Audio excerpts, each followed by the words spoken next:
আর সেই সাথে যদি আপনি চান যে আপনি আমাদের সাথে ফেসবুকে জয়েন করবেন, তাহলে আমাদের ফেসবুকের অ্যাড্রেসটি হচ্ছে www.facebook.com/radio.ফুর্তি।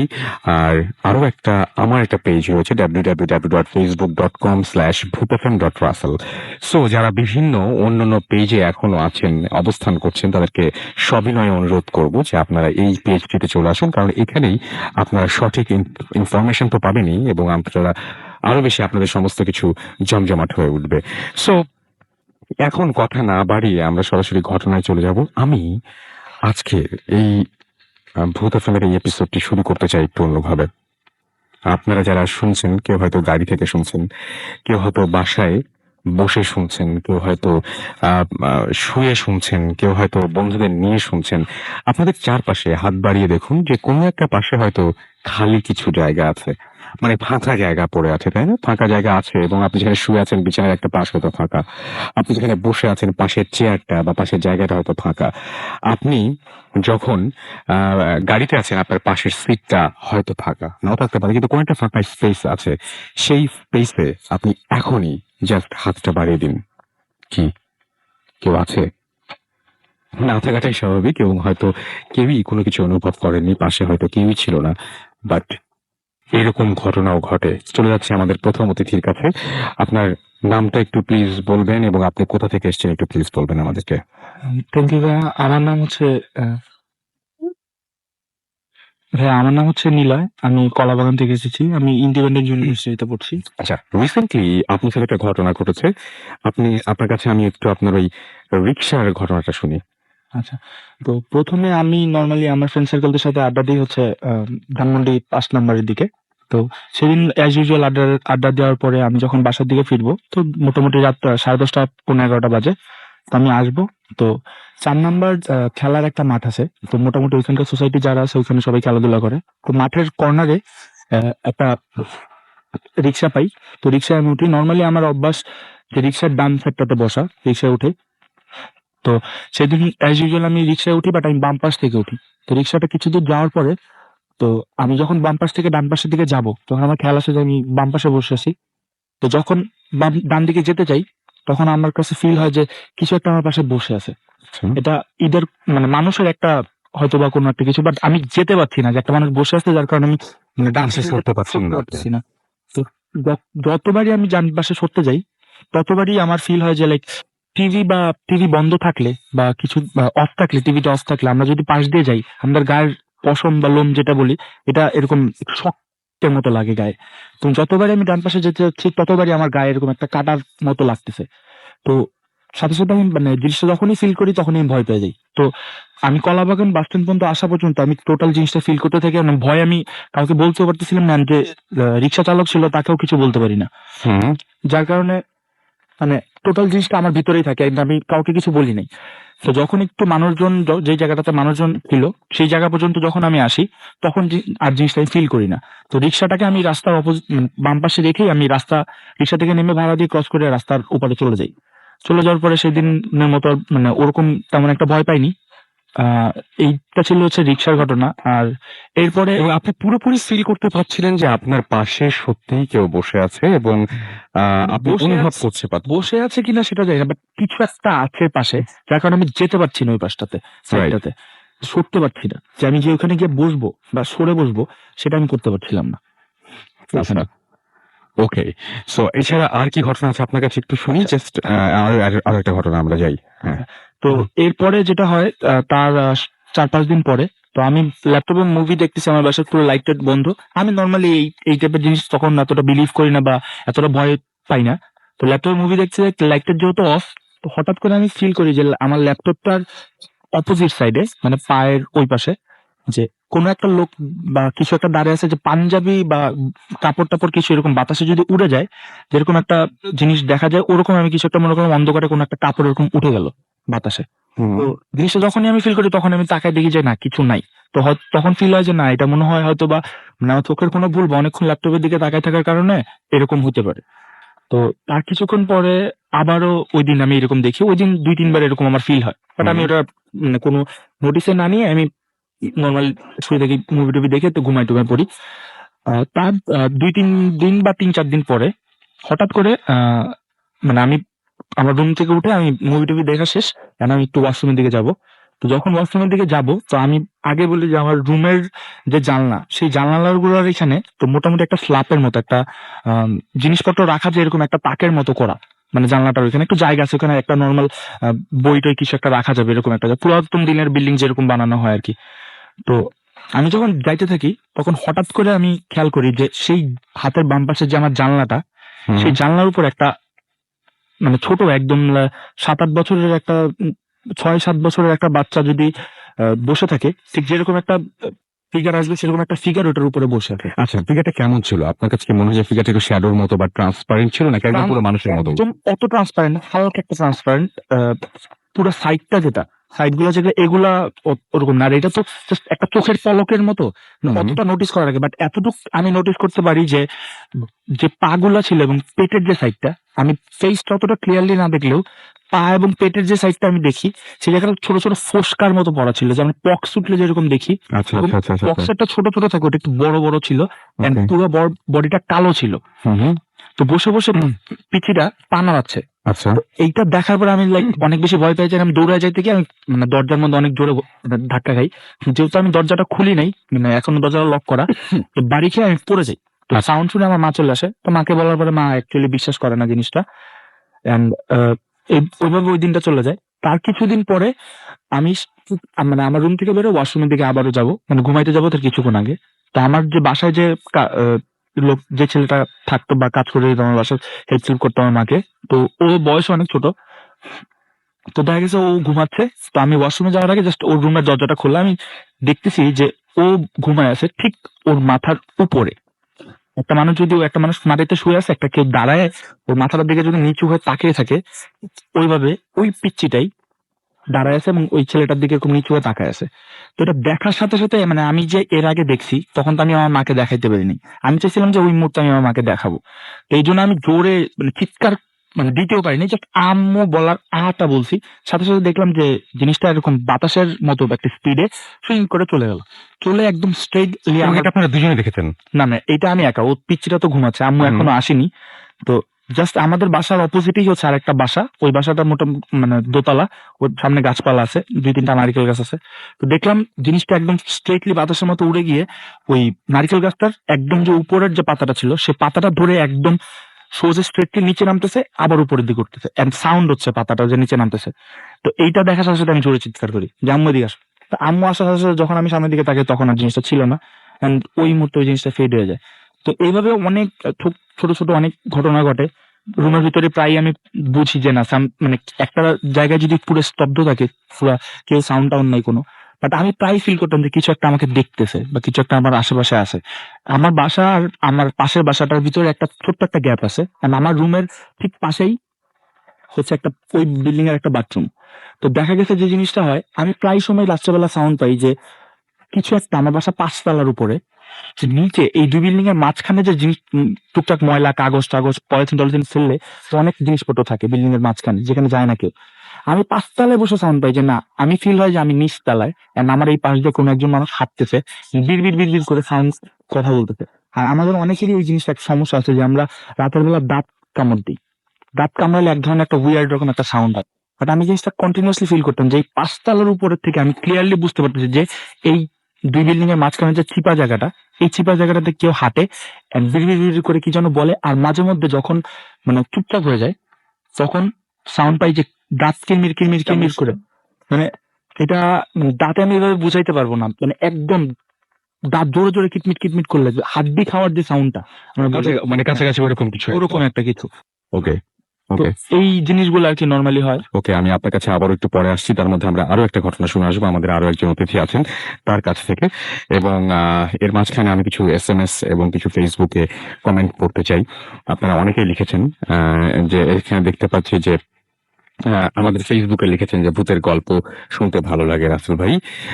এটা তারপর একটা প্রশ্নবোধক চিহ্ন, আমি ঠিক জানি না এটা দিয়ে আপনি কি মিন করেছেন।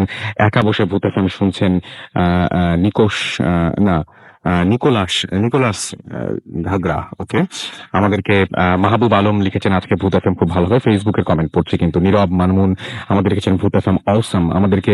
এছাড়াও অতুল সরকার লিখেছেন এবং তিনি বলেছেন যে আজকের ওয়েদারটা ঠান্ডা হলেও ভূত এফএম ইজ ভেরি হট।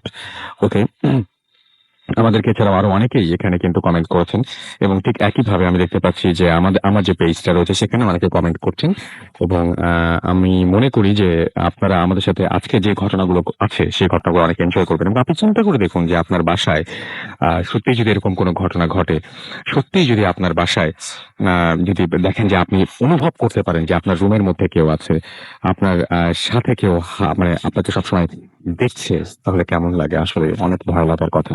আচ্ছা, আমাদেরকে অর্থহীন বোরহান উদ্দিন লিখেছেন ভয় পাওয়া শুরু হলো। আমাদেরকে আশিকুর রহমান শিপন লিখেছেন যে আমাকে লিখেছেন রাসেল ভাই রক্স না, আসলে ভূত এফএম সবার চাইতে বড়, এটা একটু বুঝতে হবে। রাজীব আমাদের বাগেরহাট থেকে এসএমএস করেছেন। এছাড়াও উজ্জ্বল আমাদেরকে এসএমএস করেছেন নরসিংদী থেকে। মুন খান আমাদের বলছেন হাউ আর ইউ রাসেল ভাই, আমি সবসময় ভালো থাকি এবং সবসময় ভালো বলে। নোমান ময়মনসিংহ থেকে লিখছেন থ্যাংক ইউ ভূত এফএম এবং অল মেম্বার্সদেরকে তিনি, আমাদের যে যত মেম্বার্স রয়েছেন সবাইকে তিনি শুভেচ্ছা জানিয়েছেন। হিমেল পান্ডে আমাদেরকে এসএমএস করেছেন নড্ডা থেকে। এছাড়াও অর্পণ আমাদের এসএমএস করেছেন, তিনিও ভয় পাচ্ছেন লিখেছেন। ইলিয়াস আমাদের মুক্তাগাছা থেকে এসএমএস করেছেন, কালকে টেস্ট এক্সাম তার, এই মুহূর্তে তিনি ভূত এফএম শুনছেন। প্রিন্সেস আমাদেরকে বান্দরবন থেকে এসএমএস করেছেন, ফার্স্ট স্টোরিটা অনেক তার কাছে ভয়ঙ্কর লেগেছে। আমি আপনাদেরকে আরো একটা গল্পের সাথে, আরো একটা ঘটনার সাথে পরিচয় করিয়ে দিই। আপনি আপনার বাসায় যেই আয়নাটা প্রতিদিন ব্যবহার করছেন, যে আয়নার সামনে দাঁড়ালে আপনার প্রতিবিম্ব ভেসে ওঠে, দাঁড়ালে আপনি দেখতে পারেন আপনাকে কেমন লাগছে, আপনার চুল ঠিক আছে কিনা, আপনার জামাটা ঠিক আছে কিনা, নিজেকে সাজাতে যে আয়নার সামনে প্রতিদিন দাঁড়ান, হঠাৎ করে একদিন সেই আয়নার সামনে দাঁড়ালেন আর দেখলেন আয়নায় কিছু দেখা যাচ্ছে না, কেমন লাগবে? হ্যাঁ, এরকম ঘটনা ঘটে এবং সেই ঘটনাই আমরা শুনবো আমাদের আমাদের পরবর্তী অতিথির কাছ থেকে। আপনার নামটা প্লিজ একটু বলবেন এবং আপনি কোথা থেকে এসেছেন? হ্যালো রাসেল ভাই, আমি আন্দালিব মোহাম্মদপুর থেকে এসেছি। আচ্ছা আন্দালিব, আপনার ঘটনাটা খুবই অদ্ভুত টাইপের। আমি শুরুতেই বলি যে it's very hard to believe যে আপনি বলবেন এবং দ্যাটস ওয়াই আপনার আসার কথা ছিল না। আপনি বলেছিলেন যে আপনার যে ঘটনাটা আছে আমরা সেটা পড়ে শোনাবো, রাইট? জি। পরে আমি আপনাকে অনেক রিকোয়েস্ট করে এখানে নিয়ে এসেছি because it's very hard to believe এবং এই স্টোরিটা একটু অন্যরকম। বাট আপনি বলছিলেন যে এটার জন্যই অনেকে যাদের সাথে এই ঘটনাটা ঘটেছে তারাও শেয়ার করতে দিতে রাজি হয় না বা চায় না, জি, কারণ যে কেউ এই ঘটনাটা শুনে হয়তো বিশ্বাসও করতে চায় না। Very hard to believe. Right, so চলুন আমরা স্টোরিতে যাই। ঘটনাটা আমার ফ্রেন্ডের জীবনের একটা ঘটনা, যেটা আমি আমার ফ্রেন্ডের কাছ থেকে শোনার পরে, আমি আমার ফ্রেন্ডের মা আন্টির কাছ থেকে এটা শোনার পরে আমি এখানটা শেয়ার করছি। তো ঘটনাটা এমন যে আমার অনেক অনেক আগের ঘটনা। তখন আমার ফ্রেন্ডের বাবা, তার দাদু, দিদা, তারা সবাই গ্রামে থাকতেন তখন। তো একদিন এমন হয় যে আমার ফ্রেন্ডের দিদা তখন একদিন রাতে স্বপ্ন দেখে যে তাকে স্বপ্নের মধ্যে কেউ বলছে যে তোর মেয়েকে তো আমি নিয়ে যাব, তোর মেয়েকে তো আমি নিয়ে যাব। তো এমন ভাবে 2 দিন দেখার পরে আমার ফ্রেন্ডের দিদা তেমন একটা গুরুত্ব না দিয়ে সে আমার ফ্রেন্ডের দাদুকে এই ঘটনাটা বলে। আমার ফ্রেন্ডের দাদু খুব একটা বিষয়টা পাত্তা দিলেন না, কিন্তু এভাবে 2 দিন 3 দিন যাওয়ার পরে আমার ফ্রেন্ডের দিদা আবার স্বপ্নে দেখলেন যে কেউ তাকে বলছে যে তোর মেয়েকে তো আমি নিয়ে যাব, তুই রাখতে পারবি না, তোর মেয়েকে তো আমি নিয়ে যাব। তো এই ঘটনাটা যখন সে আমার ফ্রেন্ডের দাদুর সাথে আবার শেয়ার করে, তখন একটু সিরিয়াস মনে করে আমার ফ্রেন্ডের দাদু ওই এলাকার যে হুজুর থাকে তাকে নিয়ে আসেন বাসায়। তো হুজুর বাসায় আসার পরে কোনো কিছু ডিটেলস না বলে সে চলে যায়। তো এই ঘটনার 2-3 দিন পরে একদিন ওই দিন রাতে আবার ফ্রেন্ডের দিদা রাতে স্বপ্ন দেখেন যে স্বপ্নে কেউ বলছে তোর মেয়েকে তো আমি নিয়ে যাব, খুব শীঘ্রই নিয়ে যাব, তুই রাখতে পারবি না। তো এই ঘটনার পর থেকে আমার ফ্রেন্ডের দিদা করতো কি, তার মেয়েকে, তার মানে আমার ফ্রেন্ডের ফুপিকে তার আঁচলের সাথে বেঁধে রাতে তারপর ঘুমোতেন। তো এইভাবে 2 দিন যাওয়ার পর একদিন রাতে ঘুমানোর পর সকালবেলা উঠে দেখেন যে তার মেয়ে নেই এবং আঁচলের বাঁধনটা খোলা। তো এই ঘটনার পরে মোটামুটি গ্রামে এবং বাসায় একটা হুলস্থুল পড়ে যায়। ওই গ্রামে এবং আশেপাশে সমস্ত গ্রামে তখন খোঁজ করা হয়, কিন্তু তার মেয়েকে পাওয়া যায় না। তো এভাবে প্রায় 2 বছর 2.5 বছর কেটে যায়। 2.5 বছর পরে আমরা যতদূর জানি যে গ্রামে যে বাসাগুলো থাকে, ছোট্ট একটা ঘর থাকে যেখানটায় সমস্ত ফ্যামিলি মেম্বার থাকে, পাশে ছোট্ট একটা রান্নাঘর থাকে। তো ওরকম একটা রান্নাঘরে আমার ফ্রেন্ডের দিদা রান্না করছিলেন। তো একদিন সকালে সে দেখতে পায় যে তার মেয়ে দূর থেকে হেঁটে আসতেছে এবং সে অনেকটা একটা হোয়াইট ওয়েডিং ড্রেস টাইপের যেরকম একটা গাউন ওরকম কিছু একটা পরে আছে এবং তাকে দেখতে অনেক সুন্দর লাগছে।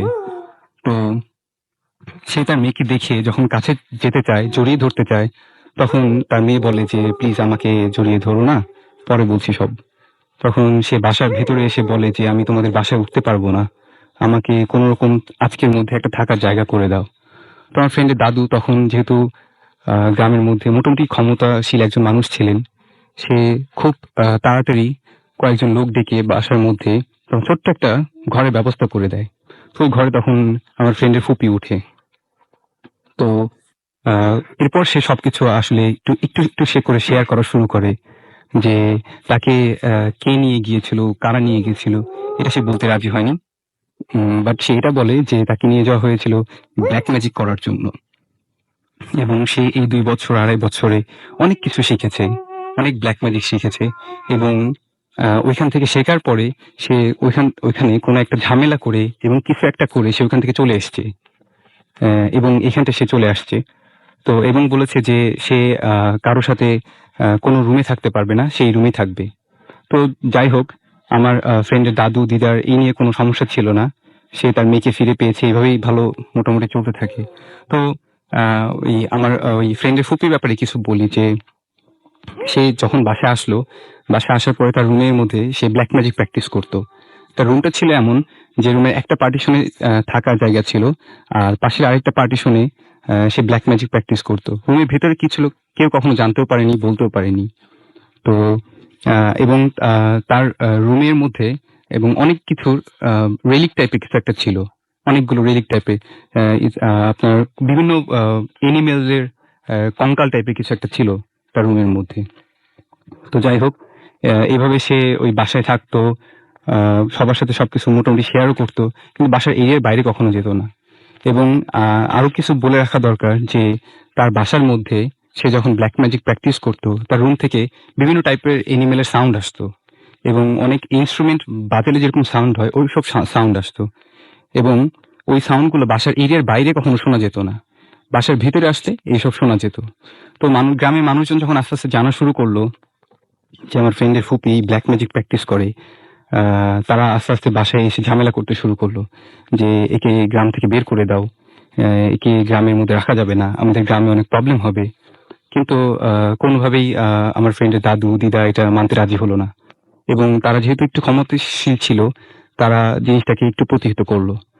তো যাই হোক, আর আমার ফ্রেন্ডের ফুপির ব্যাপারে কিছু বলি যে সে দেখতে মোটামুটি ছিল, সুন্দর ছিল এবং যখন অমাবস্যার রাত আসতো তখন সে তার নিজেকে রুমের মধ্যে বন্দি করে রাখতো এবং তার রুমের ভিতর থেকে খুব আর্তনাদের শব্দ আসতো।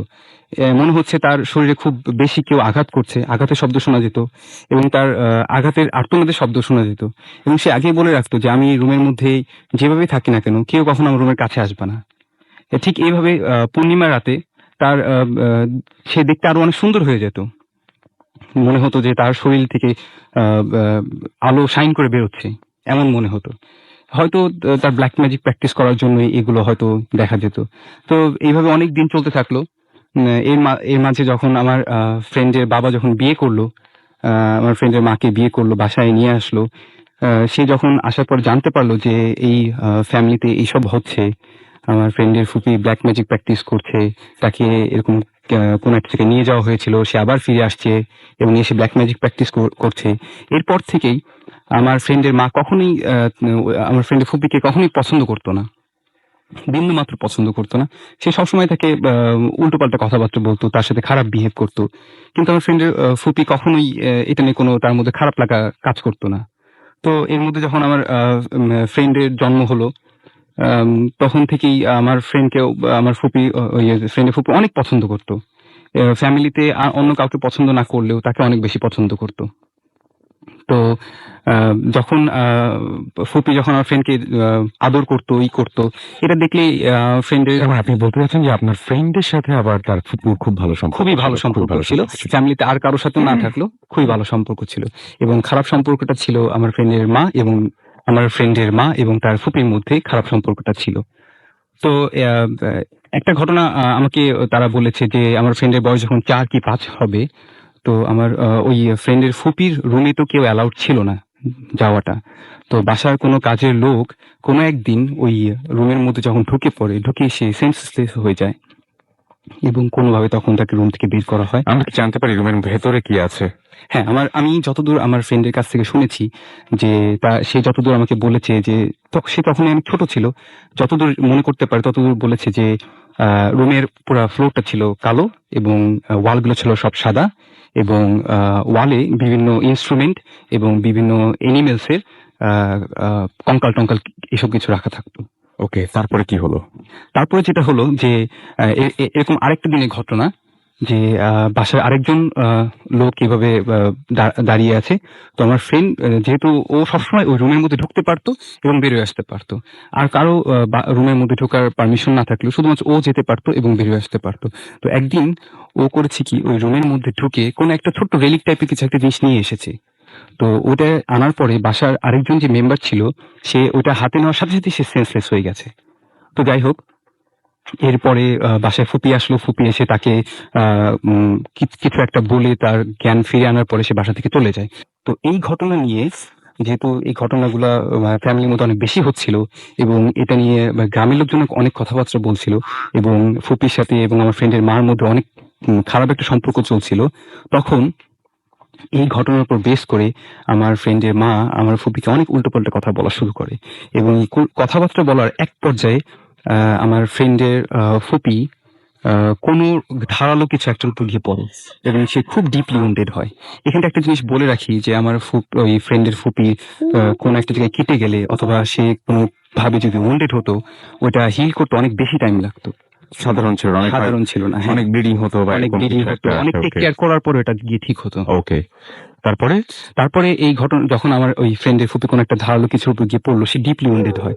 তো তখন তাড়াতাড়ি তাকে হসপিটালে নিয়ে যায়, এবং হসপিটালে নিয়ে যেতে যেতেই সে রাস্তাতেই মারা যায়। হ্যাঁ, এবং মারা যাওয়ার আগে সে শুধু একটা কথা বলে গেছে যে এই ফ্যামিলিতে আমি শুধু আমার ফ্রেন্ড, মানে ওর নাম বলতে চাচ্ছি না, শুধু ওকে ছাড়া এই ফ্যামিলিতে আমি কাউকে ভালোবাসি না।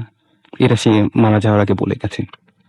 তো যাই হোক, সে মারা যাওয়ার পরে যখন বাসায় তার লাশ নিয়ে আসা হলো এবং দাফন টাফনের সব কাজকর্ম করার পরে আমার ফ্রেন্ডের মা আসলে উপলব্ধি করতে পারলো যে আমি এতদিন যা করে এসেছি আসলে সেগুলো ঠিক হয়নি, এবং আমি হয়তো অনেকটা অবিচারী করে এসেছি। কারণ আমার ফুপি কখনোই তার ব্ল্যাক ম্যাজিকের কারণে কখনোই কেউ কোনোভাবে ক্ষতিগ্রস্ত হয়নি। সো তাকে সারা জীবন সে শুধু ব্লেম করে এসছে।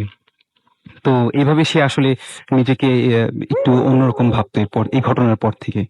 তো যাই হোক, ওই দিনের পরে যখন সবাই ঘরের বাসার উঠোনের মধ্যে বসে মানে কথাবার্তা বলছে যে কি হয়ে গেল, হঠাৎ ঘটনাটা কি হয়ে গেল, এর মধ্যে আমার ফ্রেন্ডের ফুপি যখন ওই যে বাসাটাতে থাকতো, ওই বাসাটাতে হঠাৎ করে আগুন ধরে গেল, এবং আগুন ধরে বাসাটা পুড়ে খুব অল্প সময়ের মধ্যে বাসাটা পুরো ছাই হয়ে গেল, এবং বাসার মেম্বাররা তখন খুব ভয় পেয়ে গেল যে কি হলো এটা। ঠিক তখনই তারা ডিসাইড করলো যে যেহেতু আমার ফ্রেন্ডের ফুপি এই রুমটাতে ব্ল্যাক ম্যাজিক থাকতো এতদিন ধরে, এবং সে চলে যাওয়ার সাথে সাথে রুমটা যেহেতু পুরো ছাই হয়ে গেল, আমরা আর এই গ্রামে থাকবো না।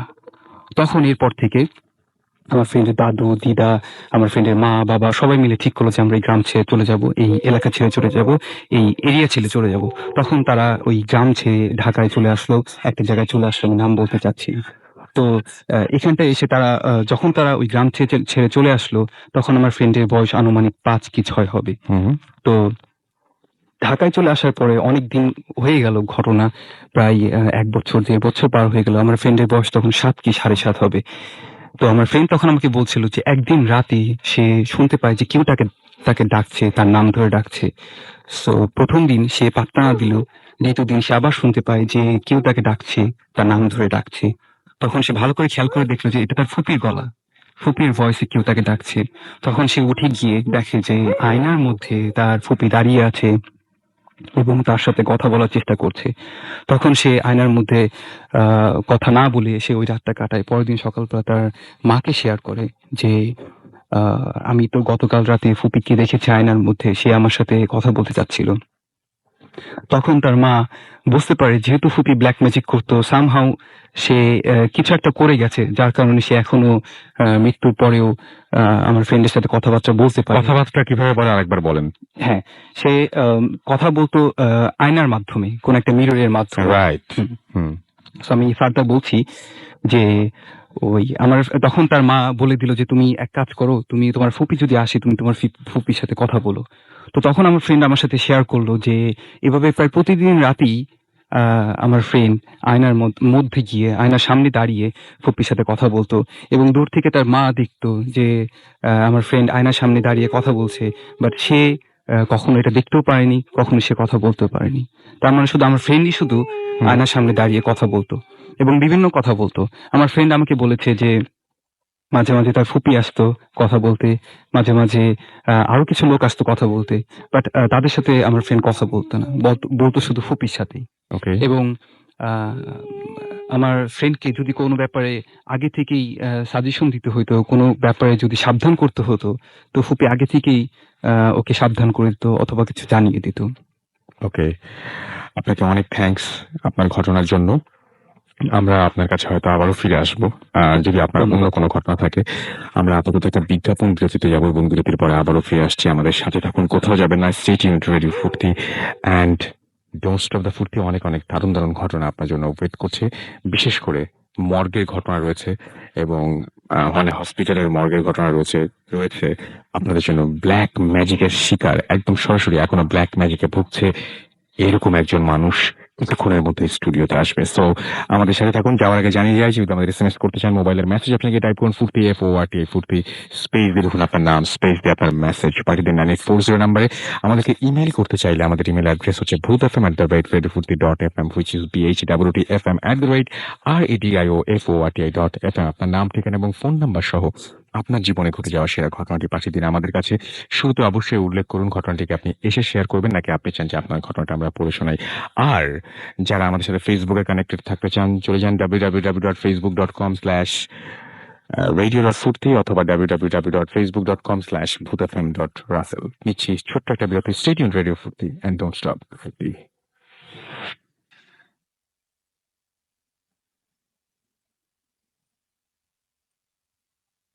Welcome back. আমি রাসেল, আমার সাথে রয়েছে মাসুম। আপনারা শুনছেন রেডিও ফুর্তি আর চলছে ভূত এফএম। এবং আপনারা সবাই জানেন যে ভূত এফএম এখন আরো অন্যরকম উইথ গ্রামীণ ফোন। আর একটা জিনিস, একটা খবর, ছোট্ট একটা খবর জানিয়ে রাখি, সেটা হচ্ছে হেই ফেস্টিভ্যাল চলছে, আপনারা সবাই জানেন। কালকে অর্থাৎ বৃহস্পতিবার থার্সডেতে আমি গিয়েছিলাম এবং সেখানে গিয়ে আপনাদের সাথে যারা ছিলেন ওখানে তারা নিশ্চয়ই মানে ভূত এফএমের অনেক কিছু নিয়েই আপনাদের সাথে সরাসরি আলোচনা করছিলাম গতকালকে। এবং আগামীকাল বিকালে অথবা সন্ধ্যার দিকে আরো একবার যাবার ইচ্ছে রয়েছে। আপনারা যারা বই মেলায় আমাদের বইগুলো কালেক্ট করতে পারেননি, কালকে করতে পারবেন। সিডি সহ বইগুলো আবারও পেয়ে যাবেন এবং সেই সাথে আমার মানে আমি তো থাকবোই, মাসুম থাকবে এবং আমাদের সাথে ভূত এফএমের বিষয়ে কথা বলার কতটুকু সুযোগ পাবো জানি না, তবে হ্যাঁ কিছু বই সিগনেচার করতে পারি হয়তো যদি আপনারা আসেন। যাই হোক, আমি একটা ঘটনায় পড়ছি। ঘটনাটা আমাদের কাছে আমি জানি না, মানে জাস্ট পেয়েছি একজনের কাছ থেকে এবং সেভাবেই পড়ছি। এবং আমি আসলে সত্যি কথা বলতে কি যে আমার কাউকে জাজ করার ক্ষমতা তো আমাকে দেয়া হয়নি, বাট এই ঘটনাটা একটু অন্যরকম লেগেছে বলেই আমি পড়ছি। দেশের বাইরে থেকে ঘটনাটা এসছে। আমি পড়ি, ঠিক যেভাবে লিখেছেন সেভাবেই পড়ছি। হ্যালো রাসেল ভাই, কেমন আছেন? আমার নাম আফরিন। গত 4 বছর যাবৎ আপনাদের প্রোগ্রামের একজন নিয়মিত শ্রোতা। আমার জীবনে ঘটে যাওয়া কিছু ঘটনা আছে, আপনাদের সাথে শেয়ার করব করেও কখনো করা হয়নি। এবার সাহস করে লিখে ফেললাম। খুব ভয়ের কিছু না, তবে ক্ষতিগ্রস্ত হয়েছে এবং এই সব ঘটনার পেছনে কারণ এখনো আমার কাছে অস্পষ্ট। ভালো লাগলে পড়ে শোনাবেন। আমি আমার ফ্যামিলির সাথে ইতালিতে আছি ছোটবেলা থেকে। আমার বাবা কাজের সুবিধার জন্য বিভিন্ন শহর বদলাতে হচ্ছিল আমাদের এবং শেষ পর্যন্ত বাবার কাজের জায়গা থেকে খুব কাছের একটা এলাকাতে বাসা পেয়ে গেলাম। তবে বাসা নিয়ে সমস্যা ছিল না, সমস্যা ছিল এলাকাটাকে নিয়ে। চারিদিকে পাহাড়ে ঘেরা খুব ছোট এলাকা, এবং মূল শহর থেকে অন্যান্য শহরে যাওয়ার যে রাস্তা তার মাঝখানে একটা স্টেশন বলা যায় এটাকে। বাড়িঘর বা মানুষজন খুব বেশি ছিল না। মাঝখান দিয়ে শুধু মেইন রাস্তা চলে গেছে, যার এক পাশে সারি সারি সব বাড়িগুলো এবং অন্য পাশে পরিত্যক্ত একটা হোটেল, একটা নির্মাণাধীন পরিত্যক্ত বাড়ি, আপেল বাগান এবং গ্রেভইয়ার্ড, এবং গ্রেভইয়ার্ড লাগানো একটা গির্জা। আমাদের বাসা ছিল ঠিক গির্জার সামনে। দুই দিকেই পাহাড় ছিল, তাই সূর্যের আলো আসলেও বাসার ভেতর আবছা অন্ধকার হয়ে থাকতো সবসময়। আমাদের বাসার নিচের তলায় বাসার মালিকের ভাই ইউসুফের কসাইয়ের দোকান ছিল, মানে কসাইখানা ছিল, তাই সে সবসময় সেখানেই থাকতো। আমরা বলতে গেলে এলাকার একদম শেষ মাথায়, এবং এলাকার একমাত্র বাস স্টপে যেতে হলে আমাদের বাসার সামনের জেব্রা ক্রসিং বার হয়ে তারপর অন্য পাশে দিয়ে যেতে হয়। যাই হোক, আমি মেইন শহরে হাই স্কুলের শেষ বর্ষে ভর্তি হলাম। এবং স্বাভাবিকভাবে বাস দিয়ে আসা যাওয়া করতে হবে প্রতিদিন সকাল দুপুর। এবং এই সাইড ওয়াক দিয়ে আমি আসতাম, এবং আপেল বাগান, পরিত্যক্ত বাড়ি, পরিত্যক্ত হোটেল আমার নজরে পড়তো না।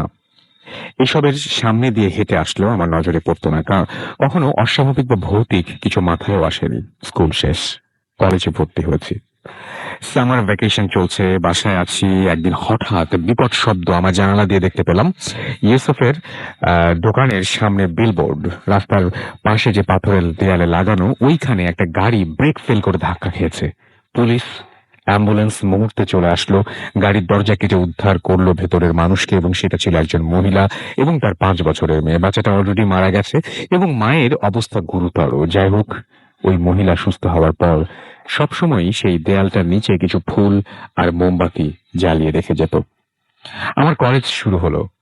সপ্তাহে 2 দিন বিকালে ক্লাসের কারণে আসতে আসতে সন্ধ্যা হয়ে যেত, এবং খুব ভোরে যেতে হতো বলে বেশ অন্ধকার থাকতো, এবং ভয় করতো না। বেশ অন্ধকার থাকতো, ভয় করতো না। তবে বাসার গেট থেকে বেরিয়েই যখন মোমবাতি জ্বলতে দেখতাম, একটু কেমন যেন গা ছমছম করতো।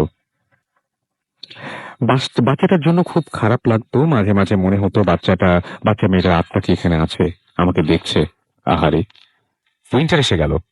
কলেজ থেকে আসতে আসতে চারিদিকে একেবারে অন্ধকার। রাস্তার ল্যাম্প পোস্ট ছিল, কিন্তু আপেল বাগানের শুরুতে যেটা ছিল ওটা কখনোই জ্বলতো না। কেন কে জানে।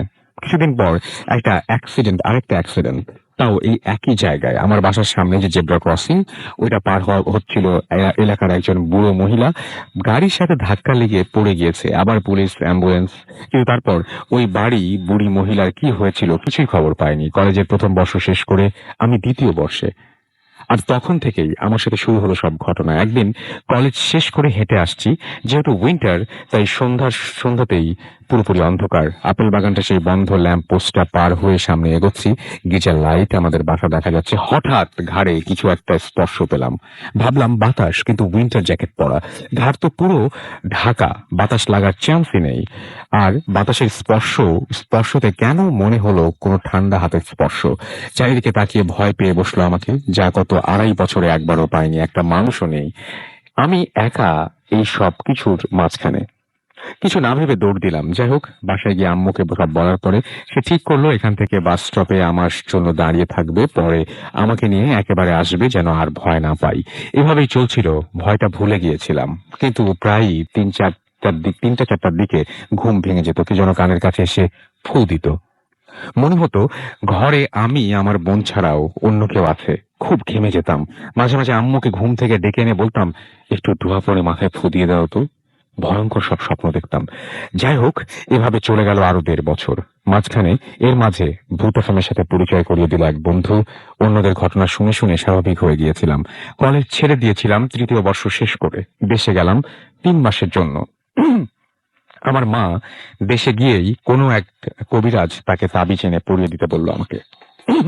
2 মাস স্বপ্ন বা হঠাৎ ঘুম ভেঙে যাওয়া, কানে ফু পাওয়া, ঘেমে যাওয়া সব বন্ধ হয়ে গেল। চলে আসার পর 2 সপ্তাহ আগে এক রাতে ঘুম ভেঙে গেল। ওই রুমে আমার বোন ছাড়াও আমার নানু ঘুমাতো আমার সাথে। যাই হোক, ঘুম ভেঙে গেছে। আগের মতো ভয় পাই না বলে অন্ধকার রুমেই একটু হাঁটাহাঁটি করলাম। তারপর ওয়াশরুমে গেলাম, কিন্তু বের হওয়ার সময় দরজা থেকে আর বেরোতে পারছিলাম না। কেউ যেন আমার পা ধরে দেখেছে। নানুকে ডাক দিচ্ছি কিন্তু উঠছে না, অথচ আমার সামনেই শুয়ে আছে, জাস্ট 2 হাত দূরে। কোন রকমে দরজা থেকে সরে রুমে আসলাম, আর তখনই সুন্দর ফুলের গন্ধ আমার নাকে আসলো। আমি জানি আমাদের বাড়ির চারপাশে কোনো ফুল গাছ নেই বা কোনো রুমে স্প্রে দেয়া নেই। কিছু একটু একটু আগেই তো কয়েলের গন্ধ ছিল। আমার মাথা ঘুরছিল, কিন্তু গন্ধটা যাচ্ছে না। নানুকে ডাকছি, ওনার ঘুম ভাঙে না। হেঁটে হেঁটে আম্মুর রুমে গেলাম, আম্মুকে ডেকে দেওয়ার সাথে সাথে আম্মু উঠে গেল। আমি আম্মুর বিছানায় বসে পড়েছি। তারপর আমি আর কিচ্ছু জানি না। সকালবেলায় কোরআন তেলাওয়াত করার শব্দ কানে আসলো। আমার মা এবং অনেকেই কাঁদছিল। আমি নড়তে পারছিলাম না। হাসপাতালে নেওয়া হলো, কিন্তু ডাক্তার বলল কিছুই হয়নি, ভালো হয়ে গেলাম। বাংলাদেশ থেকে এসে পড়লাম, এবং তখন আমার মা বলল আমি ওই রাতে নানু যখনই দোয়া পড়ে আমাকে ফু দিচ্ছিল, আমি খুব বাজেভাবে গালাগালি করছিলাম, কিন্তু আমি খুব রেগে গেলেও কখনো কাউকে গালি দেই না। প্রায় 9 মাস পার হয়ে গেল। 9 মাস পর আবার দেশে গেলাম। আমার আক্ত হলো, স্বামীকে রেখে চলে আসলাম তার কাগজ ঠিক করার জন্য। ততদিনে আমাদের এলাকাতে আরেকটা বাস স্টপ করা হয়েছে। আমাদের বাসার থেকে একটু পেছনে, মানে গির্জার পাশে যে গ্রেভইয়ার্ড, ওটার অন্য পাশে। দিনটা ছিল 23 নভেম্বর 2012। আমি মেইন শহর থেকে বাস দিয়ে এসে স্টপে নামলাম। রাস্তা পার হওয়ার জন্য জেব্রা ক্রসিং এর কাছেও যায়নি। সব সময়ের অভ্যাস মতো টিকিট ব্যাগ নিয়ে নামলাম কিনা চেক করছি। এতটুকুই মনে আছে, যখন হুঁশ ফিরলো আমি হসপিটালের ইমার্জেন্সিতে শুয়ে আছি। বাবা মা পাশে আর কাঁদছে, এবং ডাক্তার আমাকে বলছে তুমি অ্যাক্সিডেন্ট করেছো। ভালোভাবে তাকাতে পারছি না, কিন্তু কিভাবে হলো? আমি তো রাস্তার কাছেই যাইনি, বাস স্টপটাতে দাঁড়িয়ে সব চেক করছিলাম। আমার অ্যাক্সিডেন্ট হওয়া নাকি ইউসেফও দেখেছে, এবং সেই আমার মাকে ডেকে নিয়ে বাসা থেকে ডেকে নিয়ে এসেছে, এবং তারপর পুলিশ, অ্যাম্বুলেন্স, এমনকি এইবার সাংবাদিকও চলে এসেছিল। আমার শরীরের কোথাও কিছু হয়নি, শুধু মাথাতেই খুব বাজেভাবে ব্যথা পেয়েছি, ওই বাচ্চা মেয়েটার মতো। বেঁচে গিয়েছি। 1 বছর হলো আমরা নতুন জায়গায় বাসা নিয়েছি। এখনো সম্পূর্ণ সুস্থ না, ট্রিটমেন্ট চলছে। পুরোপুরি সুস্থ কবে হব জানি না, আদৌ হব কিনা কে জানে। আমার জন্য দোয়া করবেন, সবাই ভালো থাকবেন আর সতর্ক থাকবেন। আফরিন লিখেছেন এই মেলটি। থ্যাংক ইউ আফরিন, আপনাকে অনেক ধন্যবাদ। আপনি শত ব্যস্ততার মধ্যেও আমাদেরকে এই ঘটনাটা পাঠিয়েছেন, এবং থ্যাংক ইউ ভেরি মাচ। আমাদের কাছে আরো অনেক দেখতে পাচ্ছি যে SMS এসছে। শুভ আমাদের লিখেছেন ওয়াসা থেকে রাজশাহী। সেকেন্ড এবং থার্ড স্টোরি, এটা ভেরি নাইস। SMS টা পড়লে খুব খুশি হতাম, পড়ে ফেললাম। সাইফুল চিটাগং থেকে লিখেছেন, চিটাগং বউবাজার থেকে। রাসেল ভাই আজকের ভূত FM খুব ভালো হচ্ছে। সালমান লিখেছেন হোয়াট আ স্টোরি। আমাদেরকে পিউল রহমান লিখেছেন বাগেরহাট থেকে, অসম ইমেল, থ্যাঙ্কস রাসেল ভাই। হানিফা আমাদের লিখেছেন টুইন টাওয়ার থেকে, আজকে ভূত FM খুবই ভয়ঙ্কর হচ্ছে। হাসফান লক্ষ্মীপুর থেকে লিখেছেন রাসেল ভাই। আচ্ছা, আমি এই SMS পড়ার ফাঁকে একটা কথা বলি, যে হঠাৎ করে আজকে যদি আপনারা কেউ সত্যিই আয়না দেখেন এবং নিজের প্রতিবিম্ব যদি না দেখতে পান কেমন লাগবে? হঠাৎ করে আপনারা যদি বাথরুমে যাবার পরে মনে হয় জাস্ট ওয়াশরুমে গেলেন, ওয়াশরুম থেকে বের হবার আগে কেউ একজন আপনার পা ধরে রেখেছে, কেমন লাগবে? এই ঘটনাগুলো কিন্তু ঘটছে আমাদের এইখানে, যারা ঘটনা পাঠাচ্ছেন তাদের সাথে, প্রত্যেকের সাথে ঘটেছে কিন্তু। এবং কেউ একজন হয়তো আয়নার সামনে প্রতিবিম্ব দেখতে পাচ্ছেন না, কোনো একজনের দেখা যাচ্ছে যে বাথরুম থেকে, ঠিক ওয়াশরুম থেকে বের হবার আগের মুহূর্তে কেউ পা টেনে ধরে রেখেছে। কোনো একজন রিক্সায় বসে যাচ্ছিলেন, বাম পাশে ডান পাশে সরে যাবেন অভ্যাসবশত, ডান পাশেই তিনি বসেন। সরতে গিয়ে দেখলেন ডান পাশে কোনো একটা কিছু আছে যাকে দেখা যাচ্ছে না, কিন্তু অস্তিত্ব পুরোপুরি টের পাওয়া যাচ্ছে। রাতের বেলায় এরপরে রিক্সায় চড়তে আমারও ভয় লাগবে। আমরা অভ্যাসবশত যেমন রিক্সার বাম দিকে বসে ডান দিকে হাত বুলাই মাঝে মাঝে, বা হাতটা অসাবধানতায় অনেক সময় চলে যায় ফাঁকা থাকলে সিটটা, এবং অনেক সময় ডান হাতে আমি যেটা করি মাঝে মাঝে ভর দেই, সেটা দিতে ভয় লাগবে। গাড়িতেও ঠিক একই অবস্থা হবে। সো এই ঘটনাগুলো ঘটছে তো কোথাও না কোথাও, এবং এই ঘটনাগুলো আর যাই হোক প্রচন্ড ভয়ের তো। আর যাদের সাথে ঘটছে তাদের অনুভূতিটা একটু চিন্তা করুন। আমাদেরকে এছাড়াও রিফাত শান্তিনগর থেকে SMS করেছেন, তিনি বলছেন ভয়ে লাইট জ্বালিয়ে দিয়েছি। আমারও ভাই সেই অবস্থায়, এখানে সবাই আমরা আছি বলেই হয়তো মানে ভয়টা একটু কম লাগে। জসিম মংলা থেকে আমাদের SMS করেছেন, এই মংলা, আমরা মংলা যেতে পারি কিন্তু। এবং আমাদেরকে কিরণ লিখেছেন খুব ভয় লাগছে। রাজ আমাদের SMS করেছেন, তিনি অনলাইনে ভূত FM শুনছেন, অর্থাৎ ফুর্তি অ্যাপ দিয়ে তিনি ভূত FM শুনছেন।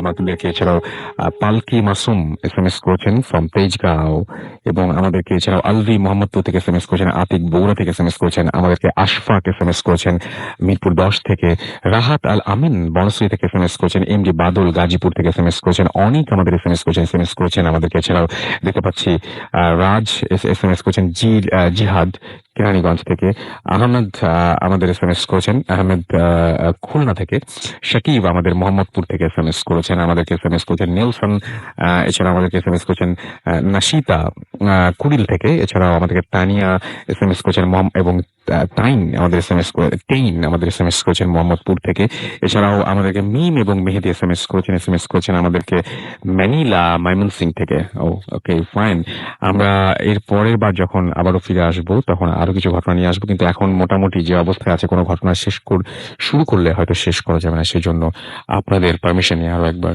একটা বিরতি নিয়ে আসছি। কিছু করার নেই আমার, সরি, বাট আপনারা আমাদের সাথে থাকুন এবং এসএমএস পাঠান। মোবাইলের মেসেজ অপশনে গিয়ে টাইপ করুন ফুর্তি, FORTI ফুর্তি, স্পেস দিয়ে লিখুন আপনার নাম, স্পেস দিয়ে আপনার মেসেজ পাঠিয়ে দিন 9847 নাম্বারে।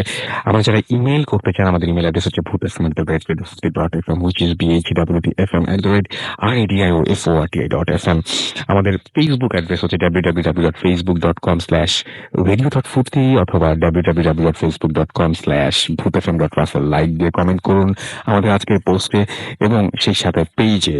আর এখন যেটা করব সেটা হচ্ছে একটা বিরতিতে যাবই।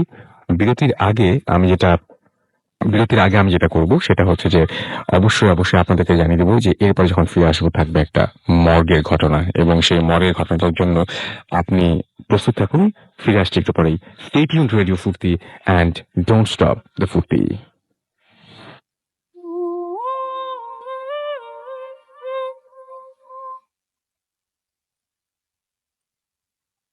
Welcome back. আমি রাসেল আছি, আমার সাথে রয়েছে মাসুম, এবং আজকের অতিথিরা আপনারা শুনছেন সবসময় রেডিও ফুর্তি, চলছে ভূত এফএম, এবং আপনারা সবাই জানেন ভূত এফএম এখন আরো অন্যরকম উইথ গ্রামীণ ফোন। আমি দেখতে পাচ্ছি যে ফেসবুকে আমাদের যে পেজটা রয়েছে সেখানে একজন লিখেছেন অভিশাপ সপ্ত ড্রাকুলা, যার নাম, এবং ফেসবুক নেই আর কি, এবং তিনি লিখেছেন আমাদেরকে যে রাসেল ভাই, iOS এর জন্য কি ফুর্তি অ্যাপ আছে? কি বলেন বস? এটা তো থাকবেই, এবং আপনি এখনই জাস্ট অ্যাপ স্টোরে চলে যান এবং সেখানে গিয়ে ক্লিক করুন, তারপরে সেখানে টাইপ করুন রেডিও ফুর্তি, RADIOFORTI ফুর্তি, দেখবেন যে আমাদের অ্যাপ অবশ্যই পেয়ে যাবেন। এবং তিনি লস ভেগাস থেকে আমাদের এই মানে কি বলবো যে কমেন্টটি করেছেন। রিয়াজ মাহমুদ আমাদের লিখেছেন ইউএসএ তে বসে ভূত এফএম বসে ফুর্তি অ্যাপ ইউজ করে লাইভ ভূত এফএম শুনছি। Thanks to radio Furti, you are most welcome and thanks for being with us. আমাদেরকে এছাড়াও একলা পাখি লিখেছেন যে অ্যাপে রেকর্ড অপশন আছে কিনা। না ভাই, sorry, I am really sorry, এখনো পর্যন্ত সেই অবস্থা নাই। ঘুমের দেশে রাজকুমার লিখেছেন যে নাইস লাগে ভূত এফএম, আমি প্রতিদিন শুনি। হ্যাঁ, আমি অনেকের কাছে শুনেছি, আমার কাছে অদ্ভুত লাগে যে প্রতিদিনই নাকি অনেকে শোনেন, বাট এটা রাতে শুনবেন প্লিজ। হ্যাঁ, আমাদেরকে এছাড়াও দেখতে পাচ্ছি তিথি লিখেছেন যে আফরিন আপুর জন্য অনেক দোয়া থাকলো। অর্থাৎ একটু আগে আমি যে ইমেলটা পড়লাম সেই ইমেলের প্রেক্ষিতে তিনি লিখেছেন আমাদেরকে। এছাড়াও দেখতে পাচ্ছি সহিনা মিম আখতার লিখেছেন যে Bhoot FM I miss you. Why? আপনি সবসময় যদি থাকেন আমার সাথে কানেক্টেড, তাহলে তো এখন তো পৃথিবী অ্যাপ আছে, পৃথিবীর যেখানে থাকেন না কেন, আমি ঠিক বুঝিনি কেন আপনি বললেন এই কথাটা। আচ্ছা, আমি ফারুক খান আমার যে পেজটা আছে সেখানে লিখেছেন আমি ভয় পাচ্ছি না, কেন জানতে পারি? না ভাই, আপনি একদমই জানতে পারেন না। আচ্ছা, আপনি নিজে জানেন না, আমরা কিভাবে জানবো, তাই না? সত্যি তো, আমরা কিভাবে জানতে পারি বলেন? গুড স্টোরি পিকে, আচ্ছা প্লিজ, আচ্ছা, এবং ছবিটাও অনেক হরেবল সেটা লিখেছেন।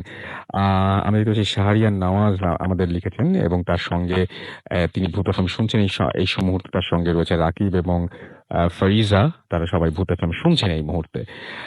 আমাদেরকে অবশ্যই আপনাদের অনেক ধন্যবাদ জানাই আমাদের সঙ্গে থাকার জন্য। এছাড়া আমি দেখতে পাচ্ছি এসএমএস করেছেন আরো অনেকেই, যাই হোক সেগুলোও পড়বো। একটা মর্গের ঘটনা শুনে আসি আমরা, এবং এটা ঘটেছিল বাংলাদেশেরই কোনো একটা হসপিটালে। যিনি ঘটনাটা শেয়ার করছেন তিনি হয়তো জায়গাটার নাম বলবেন না, বাট ঘটনাটা একটু শুনে দেখুন, একটু মন দিয়ে শুনবেন। প্রত্যেকটা ঘটনারই কোনো একটা জায়গা থাকে যে জায়গাটা আপনার ভালো লাগার মতো, এবং সেই জায়গায় যদি আপনি ধরে ফেলেন না, ডেফিনেটলি সেটা ভালো লাগবে। যাই হোক, আমি চলে যাচ্ছি সরাসরি আমাদের অতিথির কাছে, এবং আপনার নামটা প্লিজ একটু বলবেন, আপনি কোথা থেকে এসছেন সেটা একটু বলবেন আমাদেরকে। থ্যাংক ইউ রাসেল ভাইয়া। I am Tariqul Islam Tarek, student of Brack University, and I am from Uttara. ওকে। তো রাসেল ভাই, আমার যে ঘটনাটা সেটার মেডিকেলটা হচ্ছে one of the most used and popular medical college in Bangladesh. আমি নামটা বলতে চাচ্ছি না। তো ইন সামার 13 আমার আঙ্কেলের একটা অ্যাক্সিডেন্ট হয়। তো তখন আমি, আমার চাচি আর আমার আঙ্কেল এই ৩ জন ৩ মাস কন্টিনিউয়াসলি সেই মেডিকেলে ছিলাম। তো আমি যেটা করতাম প্রতিদিন যে সারাদিন খুব বিজি থাকতাম, কারণ সারাদিনের কাজগুলো আমারই করতে হতো। আর আমার ডিরেকশন অনুযায়ী চাচি কাজ করতো। তো আমি রাতের বেলায় ফ্রি হয়ে ফ্রেশ হয়ে আমি বাইরে যে চাটা খেয়ে আমি এসে ঘুমাতাম। তো একদিন সকালবেলায় আমি ডক্টরস ক্যাফে, এটা প্রথম দিকের ঘটনা। তো খুঁজতে আমি মর্গটা দেখি and I was feeling strange because যেটা প্রতিদিন টিভিতে দেখতাম সেটা সরাসরি দেখার পর এটা ফিলিংসটাই অন্যরকম। আর তাও আবার মর্গ। তো হুম। আমি সেদিন টাইম ছিল না, কারণ ডক্টরস রাউন্ড আছে, অনেক কাজ আছে। তো আমি কি করলাম যে সেদিন খাবার নিয়ে চলে গেলাম। তো এরপর থেকে আমি ফ্রি হলেই সন্ধ্যার দিকে রাতের দিকে যখন সময় পেতাম আমি সেই মর্গটার সামনে যেয়ে দাঁড়ায় থাকতাম। তো আমি একটু মর্গটার একটু বর্ণনা দিই। যে মর্গটার ডান দিকে হচ্ছে লম্বা একটা প্যাসেজ, যেটা প্রায় 1 কিলোর মতো। সেখানে হচ্ছে ব্লাড ব্যাংক, এক্স-রে ডিপার্টমেন্ট আর আদার্স যেগুলো আছে এগুলা। অ্যান্ড মর্গের সাথে হচ্ছে বারান্দা, বারান্দার শেষে হচ্ছে ওয়াশরুম। তো আমি যেটা করতাম যে বারান্দার সাথে দাঁড়ালে মর্গটার জানলা খোলা।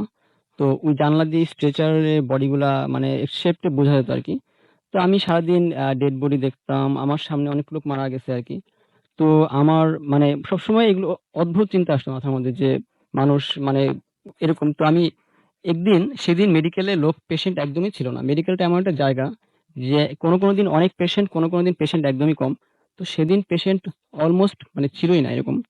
তো রাতের বেলা রাত 11:30 12টা বাজে আমি ওখানে দাঁড়ায় ছিলাম। তো ইন দ্য মিন টাইম একজন লোক, সে লুঙ্গি পরা, তার গায়ে একটা শার্ট, হাফহাতা শার্ট, অনেক মোটা একটা শার্ট।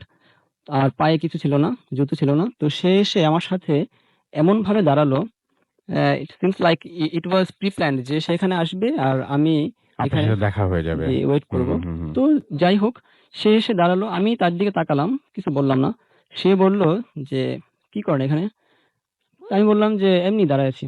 তো সে বলে যে, তার কথাগুলো ছিল আঞ্চলিক টাইপের। সে বলে যে, "ভিতরের অবস্থা দেখছেন? মানুষের কোনো দাম নাই। কেমনে ফাঁকা রাখে?" তো আমার রাসেল ভাই তার সাথে কথা বলার কোনো ইন্টারেস্ট আমি পাই নাই। হুম? তো আর তার সম্পর্কে আরেকটা কথা, যে তার শরীর থেকে একটি স্মেল আসছিল। যে স্মেলটা কম্পেয়ার করার মতো I didn't find anything। আমি আসার সময় চেষ্টা করছিলাম স্টুডিওতে আসার আগে যে কিছু একটা দিলে মানে আপনাদের বুঝতে সুবিধা হবে। কম্পারেবল করা যায় না আসলে। হুম, তো হুম। তবে অনেক ভারী একটি স্মেল ছিল। তো সে এসে আমার সামনে দাঁড়ালো। তো সে এগুলো বলতেছে, সে ২ টা কথা বলে, আমি ১ টা কথা বলি। তো সে একসময় বলল যে, "এখানে কি আপনার পেশেন্ট আছে?" আমি বললাম যে, "হ্যাঁ, আমার পেশেন্ট আছে।" তো সে বলল যে, "ভিতরে গেছেন কোনদিন?" সে আমাকে মর্গটা ইন্ডিকেট করল। লোকটা একটু বর্ণনা দেন কেমন ছিল সেই লোকটা লোকটা ছিল দেখতে? আপনার খাটো করে, হুম, হুম, তার পায়ে জুতো ছিল না, লুঙ্গি ছিল অনেক ময়লা একটা লুঙ্গি, আর হুম, হুম, হাফহাতা শার্ট ছিল। আর আরেকটা বিষয় ছিল তার সম্পর্কে, হুম, যে তার গলার যে আকৃতিটা, যে তার হুম, তার টোটাল যে বডি স্ট্রাকচার এর সঙ্গে ইট ওয়াজ টোটালি ইনক্যাপেবল। মানে এটা অদ্ভুত একটা আকৃতি ছিল গলার। আর সে ছিল অনেকটা আদিবাসী টাইপের।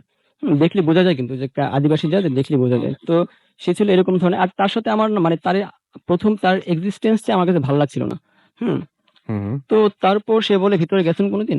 আমি বললাম যে, "না।" সে বলে, "যাইবেন এখন?" তো আমি বললাম যে, "না, আমার এখন যাওয়ার ইচ্ছা নেই। আর তাছাড়া এখন যাওয়া সম্ভব না। কারণ এখন তালা লাগানো।" তো সে বলে যে, "আসেন, আমি ব্যবস্থা করতেছি।" তো আসলে ভাই আমার না মানে কোয়েশ্চেন ছিল যে সে কেন আমাকে নিতে যাবে? আর হুম, আমার হুম। যাওয়ার ইচ্ছাও নাই। তো আমি কি করলাম? আমি ব্যাক করলাম। উনি আমি কি জোর করছিলেন আপনাকে না, ভেতরে জোর যাওয়ার জন্য? করছে পরে, সেটা আমি আসছি। সে আচ্ছা। ১ম এ আমাকে সুন্দর করে বলতে, আর সে আমার থেকে একটা গ্যাপ মেইনটেইন করছিল হুম, আরকি হুম, ১ম দিকে। তো একসময় আমি কি করলাম যে ফার্স্ট ফ্লোর থেকে গ্রাউন্ড ফ্লোর এই স্ট্রেচার যেগুলো দিয়ে নামায় আরকি, প্যাসেজটা ওখান দিয়ে আমি আ নামার জন্য ব্যাক করলাম। তো হাফ অফ দ্যা ফ্লোর নামার পর সে আমার সামনে চলে আসলো। চলে এসে বলল যে, "চলেন ভিতরে।" তখন একটা মানে জোর একটা ভাব ছিল। তো হুম। একসময় সে বলল, একসময় ইনসিস্ট করতেছে যাওয়ার জন্যে। তো আচ্ছা। আমি বললাম যে, "ভাই আমি যাবো না। আমার কাজ আছে, আপনি যান।" তো রাসেল ভাই তখনই ঘটে হচ্ছে মানে সবচেয়ে আজব যে ঘটনাটা, যে সে তখন আমাকে তার অদ্ভুত একটা ল্যাঙ্গুয়েজে মানে অদ্ভুত কিছু কথা বলে। তো আমি এখন যদি মনে করার চেষ্টা করি তখনকার ঘটনাগুলা, আমার everything I can remember, but ওই ল্যাঙ্গুয়েজ গুলা কি ছিল আপনি একেবারেই পরিচিত না সেটার সাথে। একদমই মানে মনে করতে পারি না, এবং মনে করতে গেলে আমার আমার একটা এমন একটা অবস্থা, আমার নিউরন কাজ করে না এরকম। মানে আমার নিউরনে একটা অনুরণন সৃষ্টি হয়। তো আমার মনে আছে এটা যে সে কিছু বলছিল আমাকে, টোন গুলা ছিল অদ্ভুত টোন, ল্যাঙ্গুয়েজ গুলা কি ছিল আমি জানি না, তবে এবং তখন আমি তার দিকে মানে চোখে একদম এক নাগাড়ে তাকাইছিলাম এবং আমি সব শুনছিলাম। তো ইন দ্য মিন টাইম আমি ইনফ্লুয়েন্সড হয়েছিলাম যাওয়ার জন্য, এবং আমি মর্গের ভিতরে তার সাথে যাওয়ার জন্য ব্যাক করি। ব্যাক করে আমি হাঁটতেছি, সে আমার সামনে হাঁটতেছে, আমি হাঁটতেছি তার পেছন পেছন। তো আমি বারান্দা পর্যন্ত আসি। আসার পর সেই সময় আমার মোবাইলে একটা ফোন আসে। ফোন আসার আমি ফোনটা নিলাম, দেখলাম আমার আম্মু ফোন করছে। তো তখন আই থিংক আমি তখন নরমাল কন্ডিশনে ফিরে আসছিলাম, কারণ তখন আমার মনে হলো যে আমি কোথায় যাচ্ছি, আমি তো তার মানে সাথে ততক্ষণ আপনার বোধ শক্তি ফিরে আসছে। জি তখন ফিরে আসছে। ওই ল্যাঙ্গুয়েজের হয়তোবা যদি কোনো ইনফ্লুয়েন্স থাকে, তো ওটা চলে গেছে তখন। তো আচ্ছা। আমার মনে হলো যে আমি কোথায় যাচ্ছি, আমার তো ভিতরে যাওয়ার কথা না এই লোকের সাথে, বা আমি কেন যাচ্ছি। তো তখন আমি ভাবলাম যে কয়টা বাজে এখন দেখি, তখন আমি আম্মুর মোবাইলটা ফোনটা কেটে দিলাম, দেখলাম যে 3টা 2 বাজে। এক্স্যাক্টলি আমার মনে আছে টাইমটা 3টা 2। রাসেল ভাই, তখন আমি আকাশ থেকে পড়ি, কারণ 11:30 12টা বাজে আমি এখানে ছিলাম। 4-5 ঘন্টা কেটে গেল, আর আমি আপনাকে যা বলছি জাস্ট এগুলাই ঘটছে, এর বেশি কিছু ঘটে নাই। আর তার ল্যাঙ্গুয়েজের ডিউরেশন ছিল হয়তো বা 4-5 মিনিট, আমার কাছে মনে হয়েছে আর কি। হুম হুম। তো আমি তখন হয়তোবা একটু একটু বুঝতে পারছি যে সে দেখতে নর্মাল হলেও বাট সামথিং ইজ রং, হুম। সে কিছু একটা মানে উল্টাপাল্টা কিছু আছে হয়তোবা। তো আমি কি করলাম, সেজন্য আমি তাকে কিছু বললাম না, আমি এক দৌড় দিলাম। দৌড় দিয়ে সরি, আমি হাফ অফ দ্য স্টেয়ার চলে আসার পর সে আমার সরি, আমি তখন তাকালাম পেছনে, দেখলাম যে সে আমার দিকে ঘুরে মানে অদ্ভুত একটা বিরক্তিকর একটা চেহারা নিয়ে তাকায় আছে, রাগী চেহারা, কিন্তু সে আমার পেছনে আসে নাই, দৌড়ায় নাই। তো আমি তারপর দৌড় দিলাম, দৌড় দিয়ে আমার যেখানে আমার পেশেন্ট ভর্তি সেখানে যেতে হলে আমাকে ইমার্জেন্সি ওয়ার্ড পার হয়ে একটা স্পেস পার হয়ে অন্য বিল্ডিং এ যেতে হয়। তো আমাকে গেটের মধ্যে 2জন আনসার, ওনারা আমাকে আটকালো। একজন বললো যে কি হচ্ছে, দৌড়াচ্ছেন কেন? তখন আরেকজন আনসার ওই আনসারকে বলল যে আমি তো এই ছেলেকে দেখলাম যে সে উপরে ঘুমাচ্ছে, সিঁড়ির মধ্যে দাঁড়িয়ে দাঁড়িয়ে ঘুমাচ্ছে। তো আমাকে নাকি সে কয়েকবার ডাক দিছে, আমি নাকি কোনো রেসপন্স করি নাই। এবং আমি তখন অবাক হলাম, আমি বললাম যে আমার সাথে আরেকজন ছিল, আমাকে কিছু বলছিল, আমি শুনছিলাম। তো তারা বলে যে না এরকম কিছু না। তো ওই আনসারটা বললো হয়তো বা আমি ভাবছি আপনি উল্টাপাল্টা কিছু করছেন, সেই জন্য ইনটক্সিকেটেড অবস্থায় আছে এরকম কিছু। ইনটক্সিকেট অবস্থা ছিলাম। তো আর যেহেতু পাবলিক মেডিকেল, ওনাদেরও এত বেশি মানে নাই যে তার মানে যে কোনো- যদি যেহেতু এটা ধারণা করেছেন সেজন্য হয়তো। জি। আচ্ছা, তারপরে কি আচ্ছা, হলো? তারপর আমি ওনাদেরকে সিম্পলি একটু বললাম, তো বলার পর একজন আনসার আমার সাথে গেল। তো আমি আমার কেবিনে গেলাম, চাচির অবস্থা তখন কি হতে পারে I think you can understand, hmm. যে আমি এতক্ষণ যাবত নিখোঁজ, যার জন্য আম্মুর কাছে পর্যন্ত ফোন চলে গেছে। তো চাচি আমাকে বললো যে আমি তোকে কয়েক ঘন্টা যাবত ফোন দিচ্ছি। আমি ফোনটা নিলাম, দেখলাম 40 থেকে 42টা মনে হয় ফোন আসছে। তো আমি ফোনগুলো ধরতে পাই, আমি শুনতেই পাই না যে ফোন আসছে। তো আমি ওইদিন সব বললাম, বলার পর পরদিন আমি ওই আনসারদের সাথে কথা বলার জন্য গেলাম। তো আনসারদের মাধ্যমে অনেকেই মোটামুটি ঘটনাটা শুনছে। তো আমি আনসারদের মাধ্যমে শুনতে পারলাম, ওনারা সব শুনলো।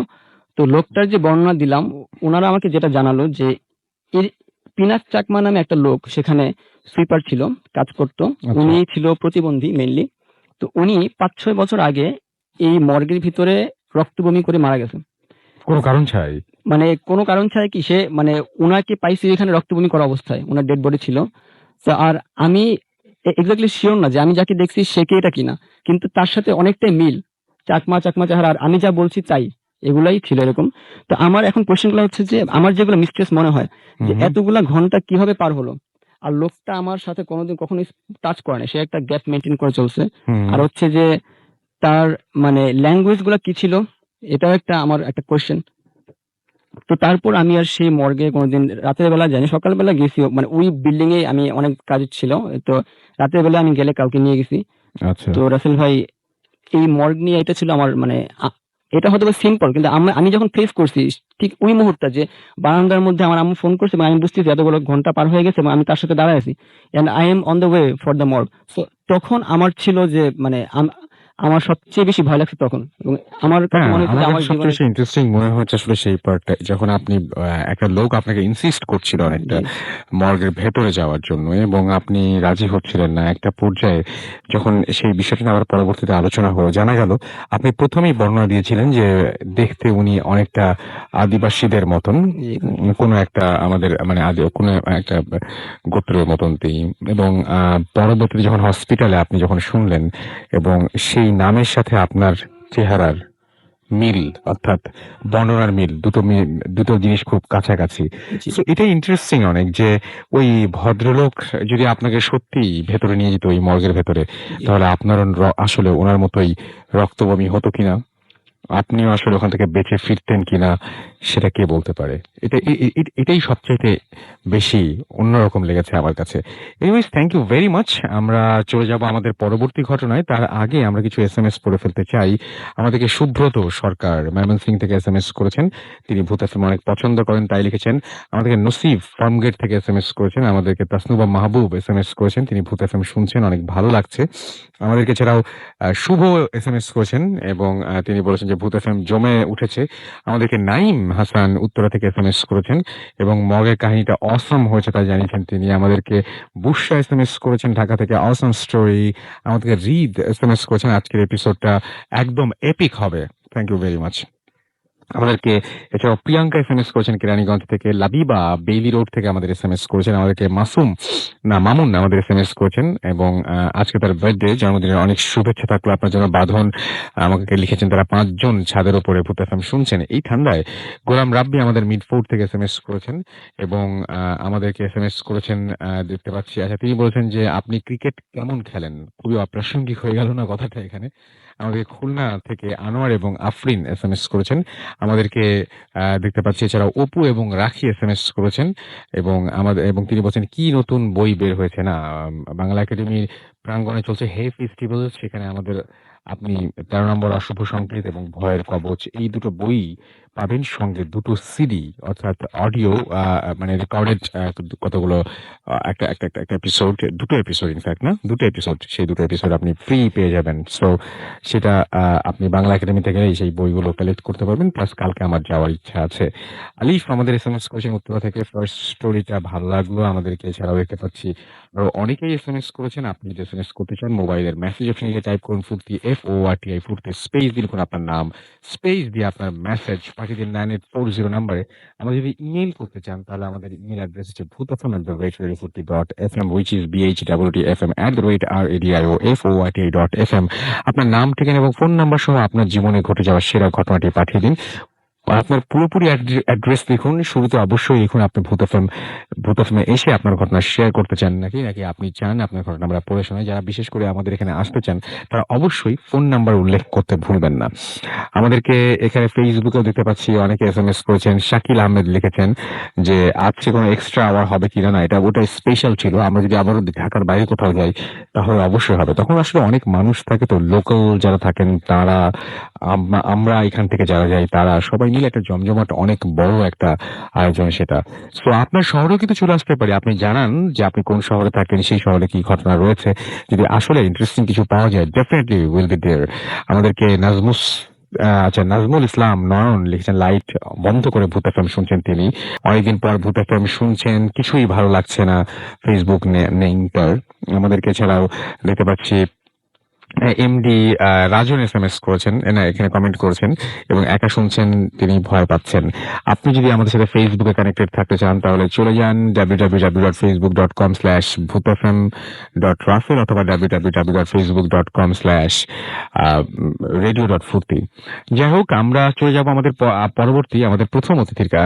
দ্বিতীয় অতিথির কাছে, যার ঘটনাটা আপনারা অনেকেই অনেক বেশি পছন্দ করেছিলেন। সেই আরেকজন, তার কাছে আবার যাব এবং আপনি আরো একবার আপনার নামটা বলেন, যেহেতু আপনাকে দেখতে পাচ্ছেন না কেউ, সুতরাং নামটা জানালে সবাই বুঝতে পারবে যে আপনি কে। হ্যালো রাসেল ভাই, আন্দারিজ এগেইন ফ্রম মোহাম্মদপুর। তাহলে আমরা শুনি পরবর্তী ঘটনা। এবং আপনি এই মুহূর্তে যেহেতু প্রথম ঘটনা আপনাকে অনেকেই আপনার প্রশংসা করছে, আপনি সেকেন্ড ঘটনাটা আরো ভয়ঙ্কর কিছু একটা বলেন যেটা আসলেই অনেক ভয়াবহ। জি, সো আমার সেকেন্ড যে ঘটনাটা, এটা আমার নিজের জীবনের একটা ঘটনা, এটা নিজের এক্সপিরিয়েন্স করা একটা ঘটনা। ঘটনায় চলে যাচ্ছি। আমি তখন এইচএসসি ফার্স্ট ইয়ারে পড়ি, হোস্টেলে মাত্র উঠলাম, কলেজের নামটা বলতে যাচ্ছি না। তো হোস্টেলে ওঠার সময়, হোস্টেলে আমরা 4 জন ছিলাম এক রুমে। আমি, আমার স্কুল জীবনের এক ফ্রেন্ড, একজন সিনিয়র আর একজন জুনিয়র। তো সিনিয়র জুনিয়র যারা, তার বয়সের দিক দিয়ে সিনিয়র জুনিয়র, পড়াশোনা আমরা সেম। তো যাই হোক, আমরা হোস্টেল জীবন শুরু করলাম। ভালোই চলছিল নতুন হোস্টেল জীবন, প্রায় 2 মাস 3 মাস পার হয়ে গেল। তো হঠাৎ একদিন রাতে আমার যে জুনিয়র ছেলেটা আছে, সে আমাকে এসে বলছে যে ভাই, তোমার সাদা পাঞ্জাবিটা কি দেওয়া যাবে? আমি বললাম যে হ্যাঁ অবশ্যই দেওয়া যাবে। এত রাতে সাদা পাঞ্জাবি দিয়ে কি করবা? নামাজ পড়বা? ও বললো যে না ঘুমোতে যাবো। আমি বললাম ঘুমোতে যাবা সাদা পাঞ্জাবি পরে কেন? ও বলে যে না দাও, আমার দরকার আছে। আমি আর কোনো কথা বাড়ালাম না, আমি জাস্ট ওকে আমার সাদা পাঞ্জাবিটা দিয়ে দিলাম। দেখলাম যে ঘুমিয়ে পড়লো। তো এইভাবে প্রায় ২-৩ দিন যাওয়ার পরে আমার যে ফ্রেন্ড আছে ও আমাকে বলছে যে একটা জিনিস খেয়াল করেছিস যে ও রাতে সবসময় ঘুমানোর সময় সাদা জিনিস পরে ঘুমায়। তো আমি বললাম যে হ্যাঁ তাই তো, ওইভাবে খেয়াল না করলেও জিনিসটা আমার চোখে লেগেছে। তো এইভাবে আমি আর ও বিষয়টা প্রায় আগামী ২-৩ দিন পর্যন্ত আমরা খেয়াল করলাম। তো ২-৩ দিন পর আমরা ওকে জিজ্ঞেস করলাম যে আচ্ছা সত্যি সত্যি আমরা খেয়াল করেছি যে তুমি রাতে ঘুমানোর সময় সবসময় সাদা পাঞ্জাবি, সাদা গেঞ্জি এগুলো পরে ঘুমাও কেন? ও বলে যে না সাদা জিনিস আমার খুব প্রিয়, সাদা জিনিস আমার পড়তে ভালো লাগে, ছোটবেলা থেকে পরে আসতেছি। চিনে যাই তখন তো সাদা জিনিস ওইভাবে পরো না, ক্লাস করতে গেলে তো পরো না, তো ঘুমানোর সময় তুমি কেন সাদা জিনিস পরো? ও বলছে যে, না আছে আমার ভালো লাগে, পড়তে ভালো লাগে। ও কথাটা এড়িয়ে যাওয়ার চেষ্টা করছিল। তো আমিও আর কথাটা খুব বেশি না বাড়ালাম। তো এইভাবে আরো কয়েকদিন যাওয়ার পরে আমার ফ্রেন্ড আমাকে একদিন বলতেছে যে আহ, ও সত্যি সত্যি সাদা জিনিস পরে কেন ঘুমায়, আমি এটা বের করব। তো আমি বললাম যে এটা ওর পার্সোনাল, একদমই পার্সোনাল ব্যাপার, এই ব্যাপারে আসলে আমাদের ইন্টারফেয়ার না করাটাই বেটার। তো এইভাবে কয়েকদিন যাওয়ার পরে একদিন সকালবেলা ও আমাকে বলতেছে যে আজকে রাতে আমি বের, আমার যে ফ্রেন্ড আছে ও বলতেছে যে আজকে রাতে আমি বের করেই ছাড়বো যে ও কেন সাদা জিনিস পরে সবসময় ঘুমোতে যায়। তো ওই দিন রাতে আমরা দুজন মিলে আমার যে জুনিয়র ছেলেটা আছে ওকে আমরা খুব ধরলাম, খুব বেশি করে ধরলাম যে কেন তুমি সবসময় সাদা জিনিস পরে তুমি ঘুমোতে যেতে হবে তোমার প্রতিদিন রাতে। ও আমাকে তখন বলছে যে আমার একটা প্রবলেম আছে, একান্তই পার্সোনাল প্রবলেম, আমি তোমাকে আসলে তোমাদের ওইভাবে এই জিনিসটা বলতে পারবো না। তো আমরা বললাম যে পার্সোনাল প্রবলেমটা কি? আমরা যেহেতু রুমমেট, অনেকদিন ধরে একসাথে আছি, সবকিছু শেয়ারও করি মোটামুটি, তো আমাদের সাথে তুমি শেয়ার করতে পারো। ও বলছে যে না আমি একদমই বলতে পারবো না। তো এই জিনিসটা যখন ও না করে দিল আমি আর খুব বেশি ঘাটাঘাটি করলাম না। কিন্তু আমার যে ফ্রেন্ড ছিল, স্কুল জীবনের ফ্রেন্ড, ও বিষয়টা নিয়ে খুবই ইনসিস্ট করছিল। তো যাই হোক, সে খুব কিউরিয়াস ছিল। সে খুবই কিউরিয়াস যে কেন সবসময় ওর সাদা জিনিস পরে রাতে ঘুমোতে যেতে হবে। ও নামাজ পড়ার সময় সবসময় সাদা জিনিস পরে না, ওর আরো অনেকগুলো পাঞ্জাবি আছে, শার্ট আছে, ড্রেস আছে, আর সবসময় রাতে ঘুমানোর সময় সাদা শার্ট, সাদা পাঞ্জাবি, সাদা পায়জামা এগুলো পরে ঘুমোতে চায়। তো ঠিক আছে, এভাবে কয়েকদিন পরে একদিন আহ, রাতে খাওয়ার আগে আমাকে আমার ফ্রেন্ড বলছে যে আজকে রাতে আমি কিছু একটা করব, বের করব যে ও কেন সাদা জিনিস পরে। আমি বললাম যে এটা করা ঠিক হবে না। ও আমাকে বলছে যে তোর কিছু করার দরকার নেই, তুই জাস্ট আমার সাথে থাকবি। তো কি করতে হবে? আমরা রাতে ইউজুয়ালি খাওয়া দাওয়া করতাম 9:30 থেকে 10টার মধ্যে। ও বলছে যে খাওয়া দাওয়া করার পরে আমরা রুমে যাব না, আমরা রুমে যাব 11:30-12টার দিকে। তো এইভাবে হতো কি যে রাতে খাওয়া দাওয়া করার পরে যদি রুমে অল্প কয়েকজন মেম্বার থাকতো, তো বাকি দুজন হয় ঘুমোতো নাহলে পড়াশোনা করতো। তো এইভাবে আমরা ওই দিন রাতে খাওয়া দাওয়া করার পর অন্য রুমে চলে গেলাম, গল্প টল্প করে যখন অনেক রাতে রুমে ফিরলাম তখন দেখলাম যে বাকি দুজন ঘুমাচ্ছে, একজন সিনিয়র আর একজন জুনিয়র, ওরা দুজন ঘুমাচ্ছে। তো আমি ওকে বললাম যে তুই রাতে কি করতে চাচ্ছিস? তো ও বললো যে আমার কাছে একটা কালো কাপড় আছে, এই কালো কাপড়টা আমি ওর শরীরের উপরে দিয়ে দিব, দেখবো যে ওর কি হয়। আমি বললাম যে এটা খুবই সিরিয়াস হয়ে যাবে, পার্সোনাল ম্যাটার হয়ে যাবে, এটা করার দরকার নেই। ও বললো যে না আমি এটা করবো। আমি বললাম আচ্ছা ঠিক আছে, এটা একান্তই তোর ব্যাপার, তুই করতে চাইলে কর। তো যাই হোক, ও একটা কালো কাপড় বের করলো, দেখলাম যে 2 থেকে 3 গজের মতো বড় হবে একটা কালো কাপড়, সিম্পল। ওই কালো কাপড়টা ও ও করলো কি জুনিয়র ছেলেটার পুরো শরীরের উপরে জাস্ট কাঁথার মতো করে বিছিয়ে দিল। তো ও ঘুমিয়ে পড়লো, আমার ফ্রেন্ডটাও ঘুমিয়ে পড়লো, আমিও ঘুমিয়ে পড়লাম। তো কতক্ষণ ঘুমিয়েছিলাম আমার ঠিক আসলে খেয়াল নেই, মোটামুটি কিছুক্ষণ পর হবে হয়তো বা আধা ঘন্টা 1 ঘন্টা পর আমি ঠাস করে একটা শব্দ শোনার পরে আমার জাস্ট চোখটা খুললো, মানে যে তন্দ্রাচ্ছন্ন ভাবটা ছিল ওটা কেটে গেল। তো শব্দটা শোনার পরে আমি জাস্ট কোনো মুভমেন্ট না করে চুপচাপ শুয়ে আছি যে আরো কিছু শোনার জন্য আরো কোনো মুভমেন্ট হয় কিনা। তো কিছুক্ষণ পর শুনতে পাই যে কোনো একটা গোঙানির আওয়াজ আমার কানে আসতেছে। তো আমি আস্তে করে গিয়ে আমার টেবিল ল্যাম্পটা চালালাম, দেখলাম যে আমার সামনের বেডের উপরে কেউ বসে আছে এবং একটা মূর্তির মতো কিছু একটা জিনিস বসে আছে। টেবিল ল্যাম্পে টেবিল ল্যাম্পের আলোতে আমি রুমের মধ্যে দেখতে Okay. পেলাম। তো আমি আস্তে করে গিয়ে তখন আমি আমার রুমের লাইটটা জ্বালাতেই আমি দেখলাম যে আমার ফ্রেন্ডটা যে ছিল ও খাটের উপরে বসে আছে মুখে হাত দিয়ে। আমি বললাম যে কি হয়েছে এত রাত্রেবেলা, শব্দ কিসের, তুই কেন এভাবে বসে আছিস? ও কোনো কথা বলে না। তো আমি ওর কাছে যেতেই দেখলাম যে ওর গাল মানে ওর মুখের একটা পাশ এমন বিশ্রী ভাবে ফুলে গেছে, মনে হচ্ছে কিছু একটা জিনিস কামড় দিয়েছে, এবং ও মুখের একটা পাশ ধরে বসে আছে। আমি বললাম কি হয়েছে, আমাকে বল কি হয়েছে। ও কোনো কথাই বলতে পারছিল না। তো আমি জিনিসটা খুবই সিরিয়াস দেখে মনে করে ওকে একটু ধাক্কা দেওয়ার চেষ্টা করলাম। ও নড়াচড়া করছে না, কোনো কিছু কথাও বলছে না। তখন আমি তাড়াতাড়ি গিয়ে আমার যে সিনিয়র ছিল তাকে আমি ডেকে তুললাম যে ভাই আপনি একটু ওঠেন, দেখেন কি ব্যাপার হয়ে গেল, এত রাত্রেবেলা একটা শব্দ পেলাম, ও এরকম কথা বলছে না। তো আমার সিনিয়র যে আছে সে উঠে ওকে জিজ্ঞেস করলো কি হয়েছে। তখন ও একটু স্বাভাবিক হয়ে আমাকে বললো যে কিছু একটা জিনিস আমাকে খুব জোর একটা থাপ্পড় মেরেছে আমার মুখের একটা পাশে। আমি বললাম কি কি সেটা জিনিস তোকে থাপ্পড় মেরেছে। ও বললো যে আমি জানি না, বাট আমার মুখের একটা পাশ মানে মনে হচ্ছে যে আমার নেই। তো যাই হোক বিষয়টা আরো সিরিয়াস মনে করে যে জুনিয়র ছেলেটা ছিল ওকে আমি ডাক দিলাম। তো জুনিয়র ছেলের একটা ব্যাপার ছিল যে ও যখন ঘুমোতো ওর কানের কাছে কেউ যদি প্রচন্ড সাউন্ডও করতো ও ঘুম ভাঙতো না, কিন্তু ওর শরীরে একটা টাচ করলে ও ঘুম ভেঙে যেত, এমন ছিল ওর ঘুমটা। তো যাই হোক আমি ওর পায়ে একটু জাস্ট টাচ করতেই ওর ঘুমটা ভেঙে গেল। ঘুমটা ভাঙার পরে ও যখন দেখলো যে ওর গায়ে কালো একটা কাপড় বেছানো, মানে মানুষের শরীরে সাপ থাকলে মানুষ যেরকম লাফ দিয়ে ওঠে, তো ওর শরীরে কালো কাপড়টা দেখে ওরকম লাফ দিয়ে উঠলো এবং প্রচন্ড রেগে গিয়ে বললো যে আমার শরীরে এরকম কালো কাপড়টা দিয়েছে কে। প্রচন্ড রেগে গিয়ে বললো। তো আমরা কোনো কথা না বলে বললাম যে তুমি শান্ত হও, আগে এদিকের ব্যাপারটা তুমি ম্যানেজ করো। তখন ও বললো যে কি হয়েছে। তখন আমি ওকে বললাম যে এরকম যে আমার যে ফ্রেন্ডটা ছিল ও তোমার গায়ে এরকম কালো কাপড় দিয়েছে। আমরা তারপর ঘুমানোর পরে কিছুক্ষণ পরে ওকে কে যেন থাপ্পড় মেরেছে, চর মেরেছে, এবং ও এরকম ভাবে বসে আছে, কোনো কথা বলতে পারছে না, নড়াচড়া করতে পারছে না। তখন ও আমাকে বললো যে কিচ্ছু করার দরকার নেই, তাড়াতাড়ি এক গ্লাস পানি নিয়ে আসো। আমি তখন তাড়াতাড়ি এক গ্লাস পানি আনলাম। পানি আনার পরে ও তখন পানিতে কিছু একটা পরিয়ে ফু দিয়ে, এবং আমার ওই জুনিয়র ছেলেটা বেশ ধার্মিক ছিল, বেশ নামাজ টামাজ পড়তো। ও পানিতে ফু দিয়ে ঠিক করে তখন বললো যে এই পানির অর্ধেকটা ওর শরীরে ছিটিয়ে দাও আর অর্ধেকটা ওকে খেতে বলো। তখন আমার যে ফ্রেন্ড ছিল ওকে আমি অর্ধেকটা পানি খাইয়ে দিলাম এবং অর্ধেকটা ওকে ছিটিয়ে দেওয়ার পরে আস্তে আস্তে দেখলাম ও একটু মুভ করা শুরু করলো, একটু ইজি হলো।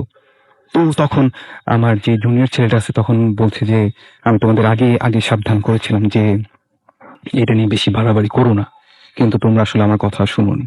তখন ও আমাদের সবকিছু খুলে বললো যে যখন ও ছোট ছিল, মাত্র কয়েকদিনে 2 দিন কি 3 দিন হবে ছোটবেলায়, তখন ওকে কোনো একটা জিনিস, মানে যখন ছোট ছিল 2 দিন 3 দিন বয়স, তখন ও ওর মার কোলে ছিল এবং এমন একটা ঘটনা ঘটেছিল যে ওর পা ধরে কোনো একটা জিনিস আহ, মানে মাটিতে টানতে টানতে ওকে নিয়ে যাচ্ছিল। তখন ওর মা নাকি ওকে টেনে ধরে রাখতে পারছিল না, তখন নাকি ওর মা যখন ওকে দোয়া পড়ে ফু দেয় তখন নাকি শুধুমাত্র ওকে টেনে নিয়ে আসতে পারছিল।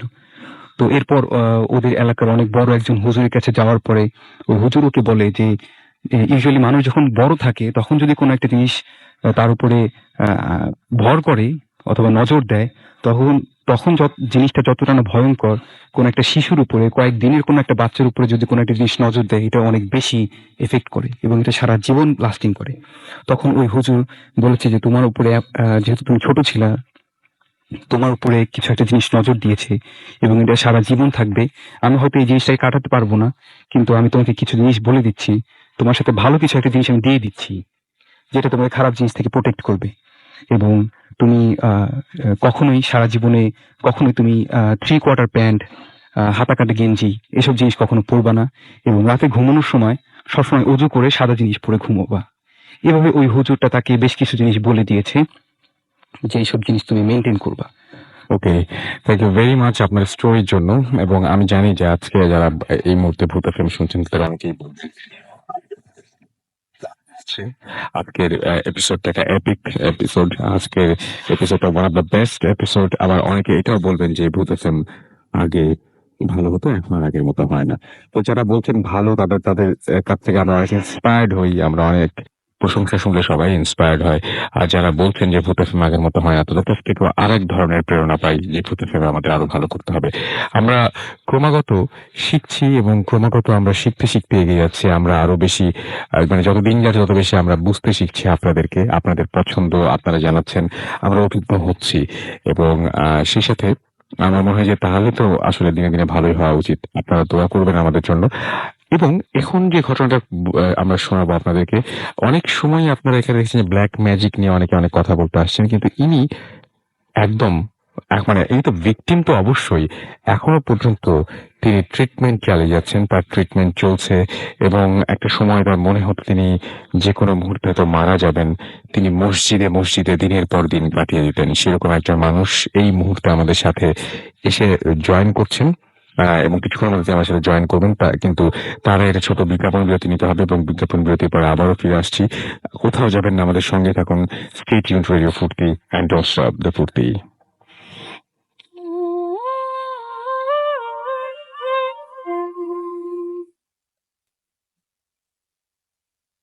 দ্যাটস রাইট, শুনছেন সবসময় রেডিও ফুর্তি আর চলছে ভূত এফএম।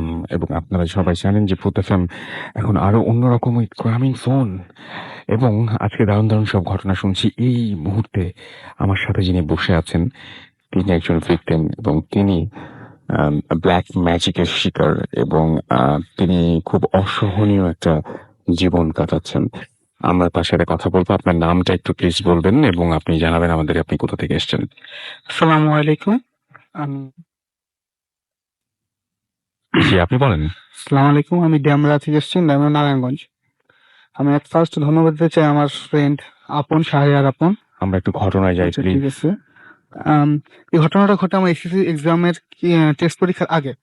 তা আমি সেদিন আমার ফ্যামিলির সবাই রাত 10টার মধ্যে খাওয়া দাওয়া খেয়ে ঘুমিয়ে গেছে। তো আমার এক্সাম থাকার কারণে আমার রাত্রে জেগে থাকতে হয়েছে। তো তখন ঠিক মনে হয় 1টা কিংবা 1টা 15 এরকম টাইম হয়েছে। তো আমার রুমে লাইট জ্বলছিল, বাকি 2 রুমের লাইট অফ ছিল। তো আমি একসময় খেয়াল করলাম যে আমাদের যে রুমটা ছিল, রুমের লাইটের আলো যেখানে শেষ সেখান থেকে অন্য রুমগুলি অন্ধকার শুরু। এরকম আলো ছায়া একটা ডিফারেন্সের ভেতরে আমাদের কাজের মেয়েটা দাঁড়ায় রয়েছে। তো আমি মনে হচ্ছে সাধারণ ব্যাপার, আমাদের কাছে আমি দাঁড়ায় থাকতেই পারে। তো আমি অনেকক্ষণ ধরে খেয়াল করলাম যে সে সেখান থেকে নড়ছে না বা অন্য কিছু করছে না। তো আমি তাকে বললাম যে, "তুমি এখানে কি করছো? এদিকে আসো।" তারপর উনি কোনো রেসপন্স দিচ্ছে না। তো আমি তাকে বললাম যে, "তুমি তোমার ঘরে যাও।" এটা তো কোনো রেসপন্স নাই। তখন আমি তাকে রাগ করে বললাম যে, "এখান থেকে যাও তাড়াতাড়ি। আমার ডিস্টার্ব হচ্ছে।" এই কথাটা শোনার পর আমি দেখলাম যে ঘরের লাইটগুলি নিভে গেল। কিন্তু আমি চাঁদের আলোতে এতটুকু খেয়াল করতে পারলাম যে এট লাস্ট যে আমাদের কাজের মেয়ে মাটি থেকে 2 থেকে 3 ইঞ্চি উপরে উঠে গেছে এবং সে ভেসে ভেসে আমার কাছে আসছে। এইটা দেখে তো আমার সেন্স চলে যাওয়ার মতো অবস্থা। শুধু এটা হলেই তো ভালো হতো। এটা করেনি। উনি ওই যা হোক কাজের মেয়ে রূপী যেই হোক আমাকে একটা স্ল্যাপ মারছে, থাপ্পড় মারছে। থাপ্পড় মারার পর আমি সেন্স হারায় ফেলাইছি। পরের দিন সকালবেলা আমি জানতে পা আমি দেখলাম আমি বিছানায় শোয়া এবং আমার ফ্যামিলির লোকেরা আমার চারদিকে বসে আছে। তো আমি আমার আম্মুকে বললাম, "আম্মু কালকে তো আমাকে এই কাজের মেয়ে এমন একটা থাপ্পড় মারছে।" আম্মু বলে, "এটা ইম্পসিবল।" কেন? কারণ ও তো 2 দিন ধরে বাসায় আসে না। ও তো ছুটি নিয়ে গ্রামের বাড়িতে গেছে। আমার এখন কোয়েশ্চেন হলো ওইটা কি ছিল? তো এই ম্যাটারটা শেষ, কিন্তু আমার অরিজিনাল সমস্যা শুরু হয় তারপর থেকে। আমি আস্তে, আস্তে ফিল করতে থাকি যে আমি আস্তে, আস্তে মারা যাবো। মারা যাবো এরকম একটা ফিল হঠাৎ করে আপনার মনে হ্যাঁ, হয় একদম। হ্যাঁ, হঠাৎ করে কোনো রেসপন্স ছাড়া। একটা জিনিস আছে না যে মানুষ একটা জিনিস ভূতের ছবি দেখে, হরর ছবি দেখে বা চোখের সামনে একটা অ্যাক্সিডেন্ট দেখে, কারো মৃত্যু দেখে, তো একটা কথা মনে পড়ে। কোনো কিছু না, জাস্ট আমি একটা বই পড়তেছিলাম। এর মধ্যে আমার মনে আসলো যে আমি মারা যাবো। এমন অসহনীয় একটা যন্ত্রণা বলার বাহিরে। আমি হুজুরের কাছে গেলাম। হুজুররা বলছে, "আল্লাহ আপনার উপর রহমত দান করছে।" হ্যাঁ, আল্লাহ অবশ্যই এটা রহমত দান করে। কিন্তু হঠাৎ করে একটা মানুষের ভেতরে এটা আসা ইম্পসিবল। তো এখন আমি একদিন খেয়াল করলাম যে আমার বুকের মাঝখানে যে একটা হাড় থাকে, সে হাড়টা আস্তে, আস্তে ভেতর দিকে চলে যাচ্ছে এবং বুকটা কেমন জানি বন্ধ হয়ে আসছে। তখন আমি আমার আম্মুকে না জানিয়ে এক হুজুরের কাছে গেলাম। হুজুর আমাকে বলল, আপনি কি ডাক্তারের কাছেও গিয়েছিলেন? হ্যাঁ, আমি ডাক্তারের কাছে গেছি। ডাক্তার কি বলেছেন? ডাক্তার বলছে এটা কিছু না। জাস্ট একটা শরীরের পরিবর্তন। কিন্তু আমি ফিল করতেছি এটা সাধারণ একটা পরিবর্তন না। হুজুরের কাছে গেছিলাম। তো হুজুর আমাকে বলল যে, "এটা তোমাকে কেউ একদম ব্লাক ম্যাজিক করছে।" আমি কথাটা বিশ্বাস করি না। তো, "তুমি আমার কথা বিশ্বাস করলে না তো? সামনে দেখবা আরো কি হয়।" তারপর আমি আস্তে, আস্তে দেখলাম যে আমি অদ্ভুত, অদ্ভুত স্বপ্ন দেখা শুরু করি। আমার কাছে অত্যন্ত খারাপ ফিলিং লাগে। ফিলিং এত খারাপ হয় যে আমার ঘরের ভেতর মানে শুধু কান্নাকাটি করার ইচ্ছা হয়। তো আমি তো মসজিদে, মসজিদে ঘুরে বেড়াতে থাকি। আমার মনে হয় না আমার এলাকার আশেপাশে এমন কোনো মসজিদে ইমাম সাহেব নেই যে আমাকে কান্না অবস্থায় দেখে নাই। আমাদের সবাই কান্না অবস্থায় দেখছে। তো একদিন আমাদের মুয়াজ্জিম সাহেব আমাকে ধরছে। সকালবেলা ফজর নামাজের আগে আসছে। আমি ফজরের নামাজে সবার আগে যেয়ে বসতাম। এমনকি মুরুব্বিদের আগে যেয়ে বসতাম। এভাবে ঘর থেকে পালানোর চিন্তায় থাকতাম। তো আমাদের মুরব্বি মোয়াজ্জেম সাহেব বলতেছে যে, "তোমার সমস্যাটা কি? আশা করে আমাকে খুলে বলো তো।" আমি বলি, "হুজুর আমার অরিজিনাল প্রবলেম আমার খালি মনে হয় মারা যাবো।" কয়, "দেখো বাবা, দুনিয়াতে পীর আউলিয়া ছাড়া কেউ বলতে পারে না যে সে কবে মারা যাবে, কিন্তু তোমার যেহেতু ফিলিংসটা আসতেছে, নিশ্চয়ই তোমার কোনো ক্ষতি হইতেছে, তোমার এক্সাম সামনে, তোমার কি একদম ক্ষতি করার চিন্তা করতেছে। তো আমি ওই হুজুরের শরণাপন্ন হলাম, প্রথম যে আমাকে বললো, উনি বললো আচ্ছা ঠিক আছে দেখো আমি তোমার কি করি। তখন উনি আমার দুই হাত এক এক করলেন। আমাদের দুই হাতে তাহলে যদি এক সমান করি, তাহলে সাধারণত আমাদের দুই কনিষ্ঠ আঙ্গুলের মাথা দিয়ে মিলাই তাহলে একটা চাঁদ হবে। যে লোক পজেস্ট করা আছে, সেই লোকের হাতে দুই আঙ্গুল কখনো একসাথে মিলবে না এবং চাঁদ হবে না। এটা একটা সাধারণ নিয়ম। যদি পজেস্ট মানুষ ট্রাই করে দেখতে পারেন যে যদি এরকম মিলান তাহলে চাঁদ হবে না এবং দুই আঙ্গুল মিলবে না। তা আমি এটা দেখলাম, হ্যাঁ এটা সত্যি কথা, এটা সবার মিলে কিন্তু আমার মিলতেছে না। তারপর উনি একটা জিনিস করলেন, একটা গামছার এক কোণা ধরলেন, আমার একটা নাভিতে এবং বুকের দুই পাশ মাপ দিলেন। আমার বাম পাশে বুক, ডান পাশে বুকের অপেক্ষা 2 ইঞ্চি ছোট। বলছে তোমার এই বুকটা আস্তে আস্তে বন্ধ হয়ে যেত, তখন দুনিয়ার কেউ আর তোমাকে বাঁচাতে পারতো না। তারপর উনি আমাকে একটা তেল দিলেন এবং পানি দিলেন যে সন্ধ্যার সময় যে বাড়ির চারদিকে এই পানিটা দিবে এবং তেলটা বুকে মালিশ করে দিবা। আমি একটা জিনিস খেয়াল করলাম, যখন আমি তেলটা দিতাম প্রচুর শরীরে পেন করতো, প্রচুর পেন করতো। মানে পেনের আমি ঘরে চিল্লাপাল্লা শুরু করতাম। তারপর হুজুর বলে আস্তে আস্তে ঠিক হয়ে যাবে। হ্যাঁ আস্তে আস্তে আস্তে তা আমার বুক এখন অনেকটা লেভেলে সমান হয়ে গেছে, দুই পাশে সমান। কিন্তু এখন আমি প্রদেশ থেকে বের হতে পারিনি। তা আমি হুজুরে অনেক করে বলতাম, হুজুর প্লিজ বলেন আমার কে করছে। তবে বলছে যে দেখো কে করছে সে তোমার অত্যন্ত কাছের মানুষ, এটা চিন্তা করার বাইরে যে সে তোমার কতটুকু কাছের মানুষ। উনি যেই করছে সে প্রচুর ব্ল্যাক ম্যাজিক প্র্যাকটিস করে এবং তোমাদের ঘরে এখনো ইন দা মোমেন্ট আর 3টা তাবিজ আছে। আমি কথা বিশ্বাস করিনি, বিশ্বাস করছি কিভাবে, একদিন আমাদের নতুন বালিশ তৈরি করে না, সেই বালিশটা ফেটে গেছে, এটা তো ইম্পসিবল, এটা ঠিক আছে হতে পারে বাই চান্স। তো আমরা একদিন বালিশ তৈরি মানে আবার নতুন বালিশ ঢুকাইছি, ঢুকানোর সময় আমার আম্মু দেখে তাবিজ। তো মুজির ইমাম সাহেব যখন এটা দিছে, মুজির ইমাম সাহেব বলে আপু আমাকে মাফ করে দেন, আমি যদি এটা পড়ি আমার ইমান এখনই চলে যাবে। তখন এই কথা বলার পর আমি বুঝতে পারছি যে কি হয়। এখন এগুলি আমি প্রতিহত করতে করতে, এগুলি সম্পর্কে জানতে জানতে আমার মনে হয় যে আমি অনেক কিছু এই বিষয়গুলোতে জেনে গেছি। তবে এখন মোটামুটি আমার শরীর ভালো আছে, কিন্তু এখনো আমাদেরকে ক্ষতি করার জন্য মানে আচ্ছা, আপনি তার মানে এখনো সুস্থ হননি, না, সম্পূর্ণরূপে সুস্থ না। সম্পূর্ণরূপে সুস্থ হননি। আপনি তার মানে ব্ল্যাক ম্যাজিক যে হয় হ্যাঁ, আপনি বিশ্বাস করেন, অবশ্যই বিশ্বাস করি, অবশ্যই। মানে ইট ওয়ার্কস। জি। এবং আপনার মানে আপনি তার ফলাফল একদম পুরোপুরি ভোগ করছেন। হ্যাঁ, এখনো ভোগ করছি। আচ্ছা, দুঃস্বপ্নের কথা বলছিলেন, দুঃস্বপ্নগুলো কেমন ধরনের হয় আসলে? দুঃস্বপ্নগুলো আমি সাধারণত দেখি যে যে লোকগুলো আমার ফ্যামিলির ভেতর মারা গেছে তারা আমাকে ডাকতে আসে যে তুমি আমার সাথে চলো, আমার সাথে আসো, তোমাকে এটা দেবো ওটা দেবো, এই ধরনের আসে। অনেক বিভৎস রকমের চেহারার মানুষ আসে, যারা যেমন আগুনে পুড়ে গেছে বা মারা গেছে, শরীর পচে গেছে, এমন ধরনের অনেক খারাপ খারাপ চিন্তা ভাবনা আসছে, যাতে আমি ঘুমাইতে না পারি, যাতে আমার মেন্টাল সেন্সটা আস্তে আস্তে নষ্ট হয়ে যায়। এবং আপনি দিনের পর দিন না ঘুমিয়ে কাটিয়ে দিচ্ছেন। হ্যাঁ, আমি না ঘুমিয়ে গেছি, মসজিদে বসেছিলাম, আমি ঘুমাইনি, আপনি কি লাইট জ্বালিয়ে ঘুমান না লাইট অফ করে ঘুমান? আমি ঘুমাইতেই পারিনি। আমি দিনের বেলা ঘুমাই, রাতের বেলা ঘুমাই, দুঃস্বপ্ন আমার পিছ ছাড়তো না। এমনও দিন গেছে আমি কোরআন হাদিসের বই বুকে নিয়ে ঘুমাইছি শুধু এই যন্ত্রণা থেকে বাঁচার জন্য। এবং আপনি যখন মোটামুটি ধরে নিয়েছেন যে আপনি মারা যাবেন, এবং সেই কারণে আপনি মসজিদে হ্যাঁ, থাকতেন। হ্যাঁ, আমি অনেকবার তওবা করছি, আমি কোরআন শরীফে পড়ছি এবং তওবাও করছি যে আল্লাহ আমাকে যদি তুমি নিয়ে দাও ইনকেস, তা আমায় মাফ করে দিও। কিন্তু আল্লাহ যদি রহম থাকে হয়তো আমাকে একটা সুযোগ দিচ্ছে আমার ভুলগুলি সংশোধন করার জন্য, এখন আমি জীবিত আছি। আপনাকে অনেক ধন্যবাদ আপনার ঘটনার জন্য। আমি বলছিলাম যে আসলে মানে আমরা সাধারণত ভিকটিম যারা এবং যারা এখনো এই অবস্থার মধ্যে দিয়ে যাচ্ছেন, তাদের কথা আসলে আমরা খুব কমই জানতে পারি, বাট আমরা জেনে নিলাম আমাদের এক ভাইয়ের কাছ থেকে। এবং আমি দেখতে পাচ্ছি অনেকে SMS করছেন। অনামিকা আমাদের SMS করছেন ফরিদপুর থেকে, তার কাছে স্টোরিটা অনেক ভালো লেগেছে। স্টোরি না ভাইয়া, এটা একদম জলজ্যান্ত উদাহরণ, আমার সামনে বসে আছেন উনি।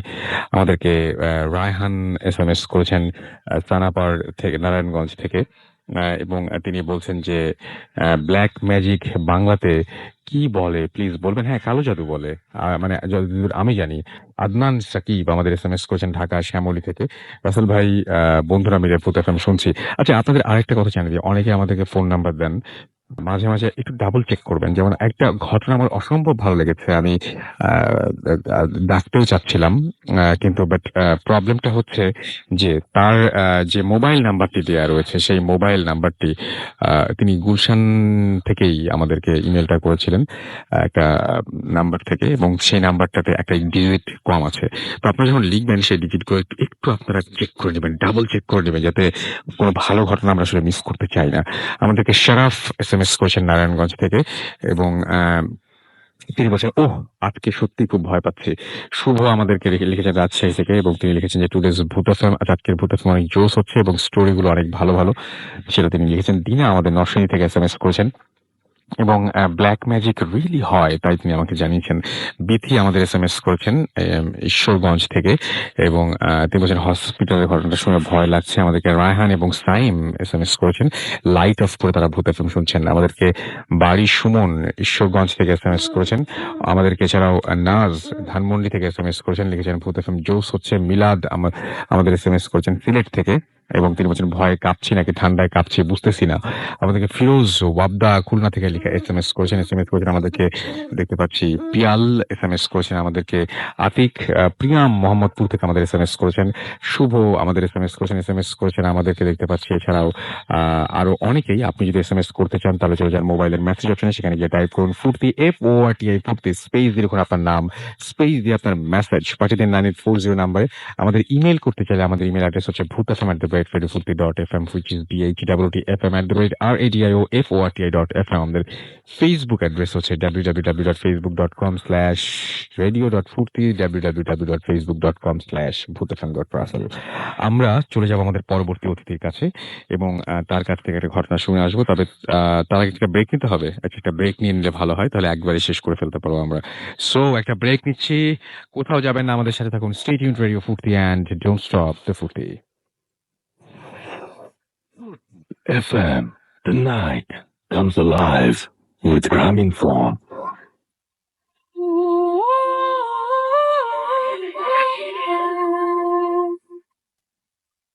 Yes, it is very true that the night comes alive with Graminphone and you are listening to Radio Futi 88.0 FM and this is Ajay Russell এবং আমার সাথে রয়েছে মাসুম এবং আপনারা শুনছেন ভূত এফএম এবং ভূত এফএম এখন আরো অন্যরকম উইথ Graminphone। আমাদের সঙ্গে আরো একজন অতিথি আছেন, তার ঘটনায় আমরা সরাসরি চলে যাচ্ছি যেহেতু হাতে সময় কম। আচ্ছা, আপনার নামটা প্লিজ একটু বলবেন এবং আপনি কোথা থেকে এসেছেন এটা একটু কাইন্ডলি যদি আমাদের বলতেন। আসসালামু আলাইকুম।